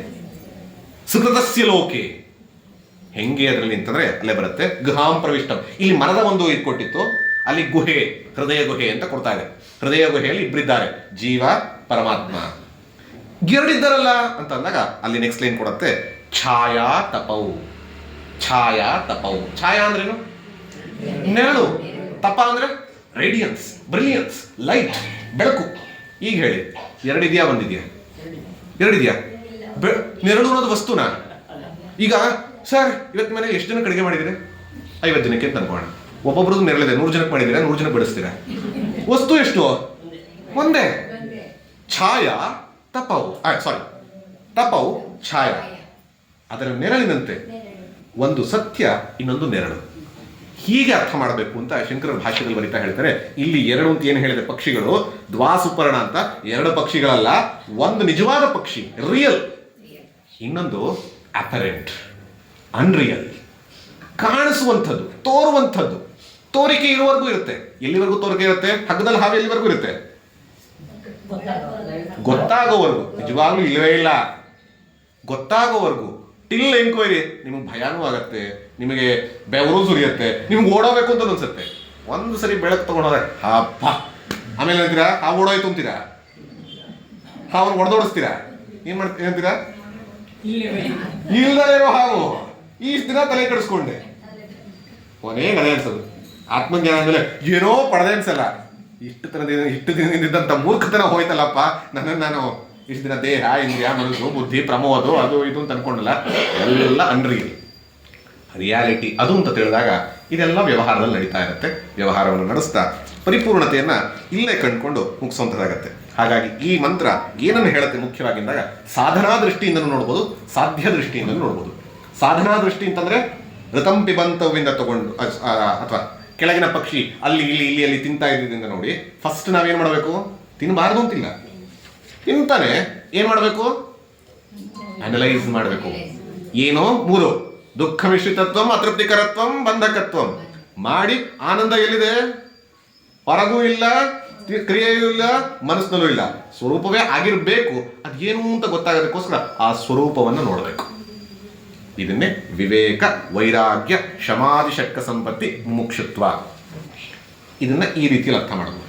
ಇನ್ನು ಸಾಧನಾ ದೃಷ್ಟಿಯಿಂದ, ಇನ್ನು ತತ್ವ ದೃಷ್ಟಿಯಿಂದ ನೋಡಿದಾಗ ಎರಡಿದೆಯಾ? ಎರಡಿದ್ದಂತೆ ತೋರುತ್ತೆ, ಎರಡಿದ್ದಂತೆ ತೋರುತ್ತೆ. ಸತ್ಯವಾಗಿರುವಂಥದ್ದು ಒಂದೇ, ಇನ್ನೊಂದರಲ್ಲಿ ಪ್ರತಿಬಿಂಬ ಆಗಿದೆ.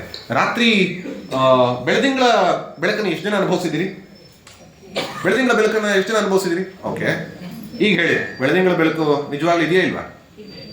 ಇದೆಯಾ ಸರ್? ಸೈನ್ಸ್ ಅಲ್ಲಿ ಏನು ಹೇಳುತ್ತೆ ಸರ್? ಹೇಳಿ ಸರ್. ಮೂನ್ ಲೈಟ್ ಹೆಂಗ್ ಬರುತ್ತೆ ಸರ್? Reflection of. ಮತ್ತೆ ಎಷ್ಟು ನಿಜವಾಗ್ಲಿರೋದು? ನಾವು ಅದು ಇದು ಇದು ಅದು ಅಂತ ನಾವು ಏನೇನೇನೇನ ಅನುಭವಿಸ್ತಾ ಇರೋ ಜೀವತ್ವವನ್ನ ಇಲ್ಲ ಮೂನ್ ಲೈಟ್ ತರ ನಾವು ಅನುಭವಿಸ್ತಾ ಇದೀವಿ. ಅನುಭವಿಸೋಣ, ತೊಂದರೆನೇ ಇಲ್ಲ. ಆದ್ರೆ ಅನುಭವಿಸ್ತಾ ಇರುವಾಗ ಮೂನ್ ಲೈಟ್ ಅಂತಾನೆ ತಿಳ್ಕೊಂಡಿದ್ರೆ ಭೂಮಿ ಸುತ್ತ ಇದು ಸೂರ್ಯ ಮುಳುಗ್ತಾನೆ, ಸೂರ್ಯ ಹುಟ್ಟತಾನೆ, ಇದನ್ನ ನಮ್ಮ ಕ್ಯಾಲೆಂಡರ್ ಇಟ್ಕೋಬಹುದು. ನಿಜ ಏನು? ಸೂರ್ಯ ಹುಟ್ಟೋದು ಇಲ್ಲ, ಮುಳುಗೋದು ಇಲ್ಲ, ಇದ್ದಂತೆ ಇರ್ತಾನೆ. ಸೂರ್ಯ ಸಾಕ್ಷಿಯಂತೆ, ಆ ದೊಡ್ಡ ಪಕ್ಷಿಯಂತೆ ಭೂಮಿ ತಿರುಗ್ತಾ ಇರುತ್ತೆ. ನಾವು ತಿರುಗೋದ್ರಿಂದ ಆಗುತ್ತೆ. ಯಾವಾಗ ತಿರ್ಗೋಣ, ವಿಷಯ ವಸ್ತುಗಳನ್ನ ನೋಡೋಣ, ಸಾಧನೆಯನ್ನು ಮಾಡೋಣ. ಆದ್ರೆ ಸತ್ಯವನ್ನ ತಿಳಿದಾಗ Moon light is nothing but sunlight. It is only one light and that light. ನೀವೆಲ್ಲ ಜ್ಯೋತಿ ಪೂಜೆಯನ್ನ ಮಾಡ್ತೀವಿ. ಜ್ಯೋತಿ ಯಾವುದು ಅಂದಾಗ ಆತ್ಮಜ್ಯೋತಿ, ವಿಶ್ವಜ್ಯೋತಿ, ಪರಂಜ್ಯೋತಿ, ಆತ್ಮಜ್ಯೋತಿ. ಎಲ್ಲ ಹೆಸರು ಬೇರೆ ಕೊಡ್ತಿದ್ದಾರೆ. ಒಬ್ಬರನ್ನ ಮಹಾತ್ಮರು ಅಂತೀವಿ, ದುರಾತ್ಮರವರು ಅಂತೀವಿ, ಪುಣ್ಯಾತ್ಮನಪ್ಪ ಅಂತೀವಿ, ನಮ್ಮ ಪಾಪಿ ಅಂತೀವಿ. ಇದೆಲ್ಲ ಉಪಾಧಿಗಳು, ಇದೆಲ್ಲ condition by body mind. But what is the common thing there? ಆತ್ಮ. ಅದನ್ನ ಅದರ ಜೊತೆಗೆ ದೇಹ ಇಂದ್ರಿಯ ಸೇರಿದಾಗ ಅದು ಇದು ಎಲ್ಲ ಹಾಕ್ಕೊಳ್ಳುತ್ತೆ. ಅದಕ್ಕಿಂತ ಮುಖ್ಯವಾಗಿ ನನ್ನ ಸ್ವರೂಪವನ್ನು ತಿಳ್ಕೊಂಡಾಗ ಆನಂದ ಸ್ವರೂಪವೇ ನಾನು. ಅದನ್ನೇ ಅಹಂ. ಅದೇನು ನೋಡೋದನ್ನು ನೆಕ್ಸ್ಟ್ ಅವ್ರು ಹೇಳ್ತಾರೆ. ಧನ್ಯವಾದ. Thank you so much. Mostly full time ತಗೊಂಡ್ಬಿಟ್ಟಿದ್ದೀನಿ ಅನ್ಸುತ್ತೆ. ಒಂದು ಅಥವಾ ಎರಡು ಪ್ರಶ್ನೆ ಕೇಳಬಹುದು. ಓಕೆ, ಮುಂಡಕ ಡಿಕ್ಷನರಿ ಮೀನಿಂಗ್ ಯಾಕೆ ಬಂತು ಮುಂಡಕ ಅಂತ? ಮುಂಡಕ ಉಪನಿಷತ್ತಿನ ಅರ್ಥ. ಮುಂಡಕ ಅಂತಂದ್ರೆ ಅದು ವೇದದಲ್ಲಿ ಬರುವಂತಹ ಒಂದು ಶಿರೋಕರ್ಮ. ಅಂದ್ರೆ ಕರ್ಮವನ್ನ ಮಾಡುವಾಗ ಶಿರವನ್ನ ನಾವು ಶೇವಿ ರೇಖೆಗೆ ಹಿಂದೆಲ್ಲ ಶಿಖೆಯನ್ನ ಇಡ್ತಾ ಇರಲ್ಲ, ಆ ಶಿಖೆಯನ್ನು ತೆಗೆಯುವಂತಹ ಒಂದು ಕರ್ಮ. ಅಂದ್ರೆ ಇದು ಸನ್ಯಾಸಿಗಳಿಗಾಗಿ ಮೀಸಲಿಟ್ಟಂತಹ ಒಂದು ಉಪನಿಷತ್ತು. ಹಾಗಾಗಿ ಇದು ಮುಂಡಕ. ಅಂದ್ರೆ ಯಾರು ಆ ಮುಂಡನೆಯನ್ನ ಮಾಡಿ ಬಂದಿದ್ದಾರೋ ಅಂಥವ್ರಿಗೆ ಅಂತ. ನಿಮ್ಗೆಲ್ಲ ಅನಿಸ್ತದೆ, ಸರ್ ನಮಗೂ ಹೇಳಿದ್ರೆ ಬರ್ತಾನೆ ಇರಲಿಲ್ಲ ಅಂತ. ಅದಕ್ಕೆ ಕೃಷ್ಣ ಅದನ್ನು ಸುಲಭ ಮಾಡ್ದ. ಎಲ್ರೂ ನಿಜವಾದ ಸನ್ಯಾಸ ಮಾಡಬೇಕು ಅಂತಿಲ್ಲ, ಮಾನಸ ಸನ್ಯಾಸ ಮಾಡಲೇಬೇಕು. ಇಲ್ಲಾಂದ್ರೆ ಇದೆಲ್ಲವೂ ಕಾಲಕ್ಷೇಪ ಆಗತ್ತೆ, ಒಳ್ಳೆ ಟೈಮ್ ಪಾಸ್ ಆಗತ್ತೆ, ಪುಣ್ಯ ಬರುತ್ತೆ. ಆತ್ಮಜ್ಞಾನ ಬೇಕು ಅಂದ್ರೆ ಮಾನಸಿಕ ಸನ್ಯಾಸ ಕಂಪಲ್ಸರಿ. ರಾಜ ಜನಕನಾಗಿದ್ರು ಕೂಡ ಅವನಲ್ಲಿ ಮಾನಸಿಕ ಸನ್ಯಾಸ. ಕೃಷ್ಣ ಮಹಾಗೃಹಸ್ಥ, ಮಾನಸಿಕ ಸನ್ಯಾಸ. ಹಾಗೆ ನಾವು ಕೂಡ ಸನ್ಯಾಸವನ್ನ ಮಾನಸಿಕವಾಗಿ ಮಾಡಿದ್ರೆ that is more than enough. ಅಲ್ಲಿ ಕರ್ಮದ ದೃಷ್ಟಿ, ಯಾಕೆಂದ್ರೆ ಇದೆಲ್ಲವೂ ಕೂಡ ವೈದಿಕ ಸಾಹಿತ್ಯದಲ್ಲಿ ಇದೆಲ್ಲವೂ ಸಂಹಿತೆ, ಬ್ರಾಹ್ಮಣ, ಆರಣ್ಯಕ, ಆಮೇಲೆ ಉಪನಿಷತ್ ಬರೋದ್ರಿಂದ ಆ ಒಂದು ಟೆಕ್ನಿಕಲ್ ಟರ್ಮ್ಸ್ಗಳನ್ನ ಇಟ್ಕೊಂಡು ಹೋಗೋದ್ರಿಂದ ಮುಂಡಕ ಅಂತ ಬಂದಿದೆ ಅಷ್ಟೇ.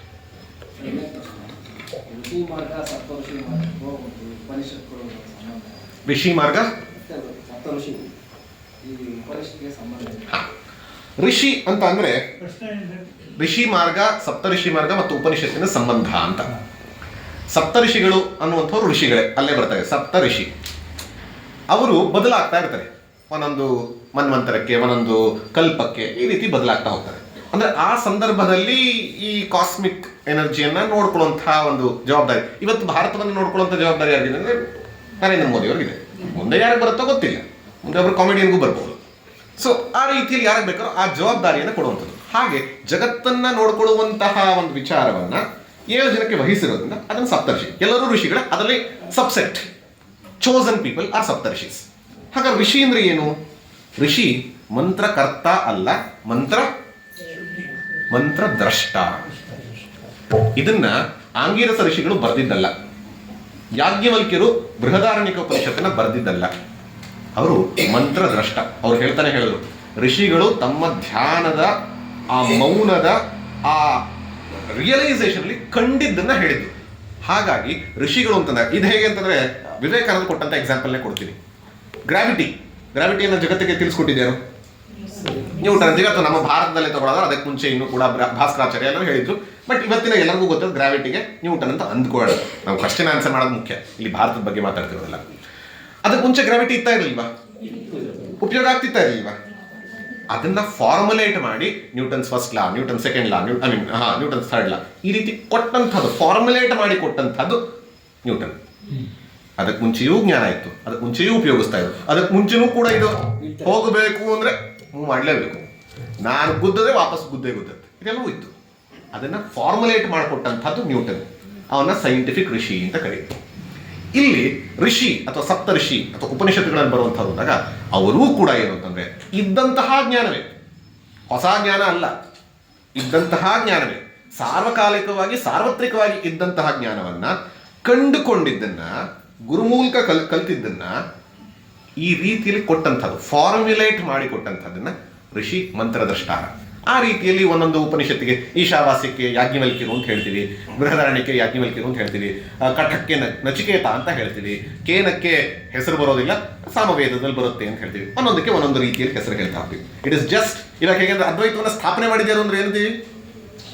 ಅಪ್ಪಿತಪ್ಪಿಗಳ ತಪ್ಪು, ಸ್ಥಾಪನೆ ಅಲ್ಲ, ಪ್ರತಿಪಾದನೆ ಅಲ್ವಾ?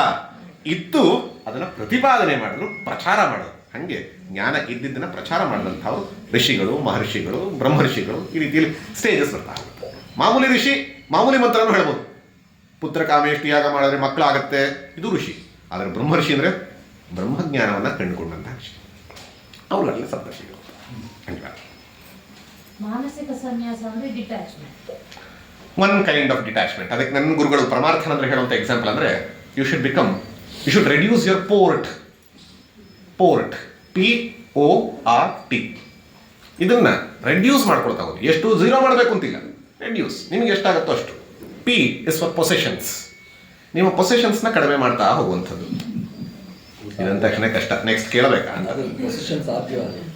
ಎಷ್ಟಾಗುತ್ತೋ ಅಷ್ಟು. Second, obligation. ದಾಕ್ಷಿಣ್ಯಕ್ಕೋಸ್ಕರ ಮಾಡುವಂಥದ್ದು. ರಿಲೇಷನ್ಸ್. ವಯಸ್ಸಾಗ್ತಾ ಪ್ರತಿಯೊಂದು ಕರೆದು ಫಂಕ್ಷನ್ಗೆ ಹೋಗೋಣ, ಇನ್ನೊಂದಕ್ಕೆ ಹೋಗಬಾರ್ದು ಅಂತಲ್ಲ, ಕಡಿಮೆ ಸ್ವಲ್ಪ ಮಾಡೋದು, ಇದಂತ ಸನ್ಯಾಸ. ಅದು ಹೋಗಿ ಆಶ್ರಮದಲ್ಲಿ ಕೂರೋದು ಅಂತಲ್ಲ. ಟ್ರಾನ್ಸಾಕ್ಷನ್ಸ್, ವ್ಯವಹಾರ ಜಗತ್ತಿನ ಜೊತೆ ಮಾಡಬಾರ್ದು ಅಂತಲ್ಲ. ಯಾಕಂದ್ರೆ ಕೃಷ್ಣ ಅರ್ಜುನನಿಗೆ ಹೇಳಿದೆಯಲ್ಲಿ ಯುದ್ಧರಂಗದಲ್ಲಿ ಜನಕ ಮಾಡಿದ್ದು. ಆದರೆ ಇದೆಲ್ಲ ಮಾನಸಿಕವಾಗಿ ಅದಿದ್ರೂ ಕೂಡ ಅಂಟದಂತೆ. That is what is attachment. ನಾನು ರಿಲೇಷನ್ ಜೊತೆ ಇದ್ದೀನಿ, ನಾನು ಗಂಡನಾಗಿ, ನಾನು ಹೆಂಡತಿಯಾಗಿ, ನನ್ನ ಮಗನಾಗಿ ಎಲ್ಲವೂ ಇದ್ದೀನಿ, ಆದರೆ ಅಂಟದಂತೆ. ನಾನು ಆಗಲೇ ಕೊಟ್ಟಲ್ಲ ಎಕ್ಸಾಂಪಲು, ರೋಲ್ ಆ್ಯಂಡ್ ರಿಯಾಲಿಟಿ. ರೋಲ್ನ ಹೆಂಗೆ ಮಾಡಬೇಕು ಅಂದರೆ ಎಲ್ಲರೂ ಚಪ್ಪಾಳೆ ತಟ್ಟಬೇಕು, ನನಗೆ ಆಸ್ಕರೇ ಬರಬೇಕು. ಆದರೆ ರೋಲಲ್ಲಿ ನಾನು ಮುಳುಗೋಗಿ ನಾನು ಕೊಡುವಂತ ಅಥವಾ ನಾನು ಅಲ್ಲಿರೋ ಲಾಟ್ರಿ ಬಂತು ಅಂತ ಹೊರಗೆ ಬಂದ್ಬಿಟ್ಟು ಎಲ್ಲಿ ನನ್ನ ಲಾಟ್ರಿ ದುಡ್ಡು ಅಂತ ಬ್ಯಾಂಕ್ ಅಕೌಂಟ್ ಹುಡುಕ್ಬಾರ್ದು. This is attachment. So be in the world. Ramakrishna example ತಗೊಂಡಲ್ಲ, ಅದನ್ನು ಹೇಳಿದ್ರೆ ದೋಣಿ ನೀರಲ್ಲಿರಬೇಕು, ನೀರು ದೋಣಿಯಲ್ಲಿರಬಾರ್ದು. ನಾವು ಜಗತ್ತಲ್ಲಿರೋಣ, ಆದರೆ ಜಗತ್ತು ಅನ್ನೋದು ನಮ್ಮ ಹೃದಯವನ್ನು ಆವರಿಸ್ತೇ ಇರಲಿ. ದಟ್ ಇಸ್ ಮಾನಸಿಕ ಸನ್ಯಾಸ. ಸಮಯ ಆಯಿತು ಅಂತ ಅನ್ಸುತ್ತೆ. ಈ ಒಂದು ಅವಕಾಶವನ್ನು, ಈ ಒಂದು ಸತ್ಸಂಗದಲ್ಲಿ ಇಷ್ಟು ಒಳ್ಳೆಯ ಸೀರಿಯಸ್ ಶ್ರೋತೃಗಳು, ಸೀರಿಯಸ್ ಸಾಧಕರು, ಇಂಥವರ ಮಧ್ಯದಲ್ಲಿ ನನಗೂ ಒಂದು ಹಂಚಿಕೊಳ್ಳುವಂತಹ ಅವಕಾಶ ಸಿಕ್ಕಿದ್ದಕ್ಕೆ ನಾನು ಧನ್ಯವಾದಗಳನ್ನು ಹೇಳ್ತೀನಿ.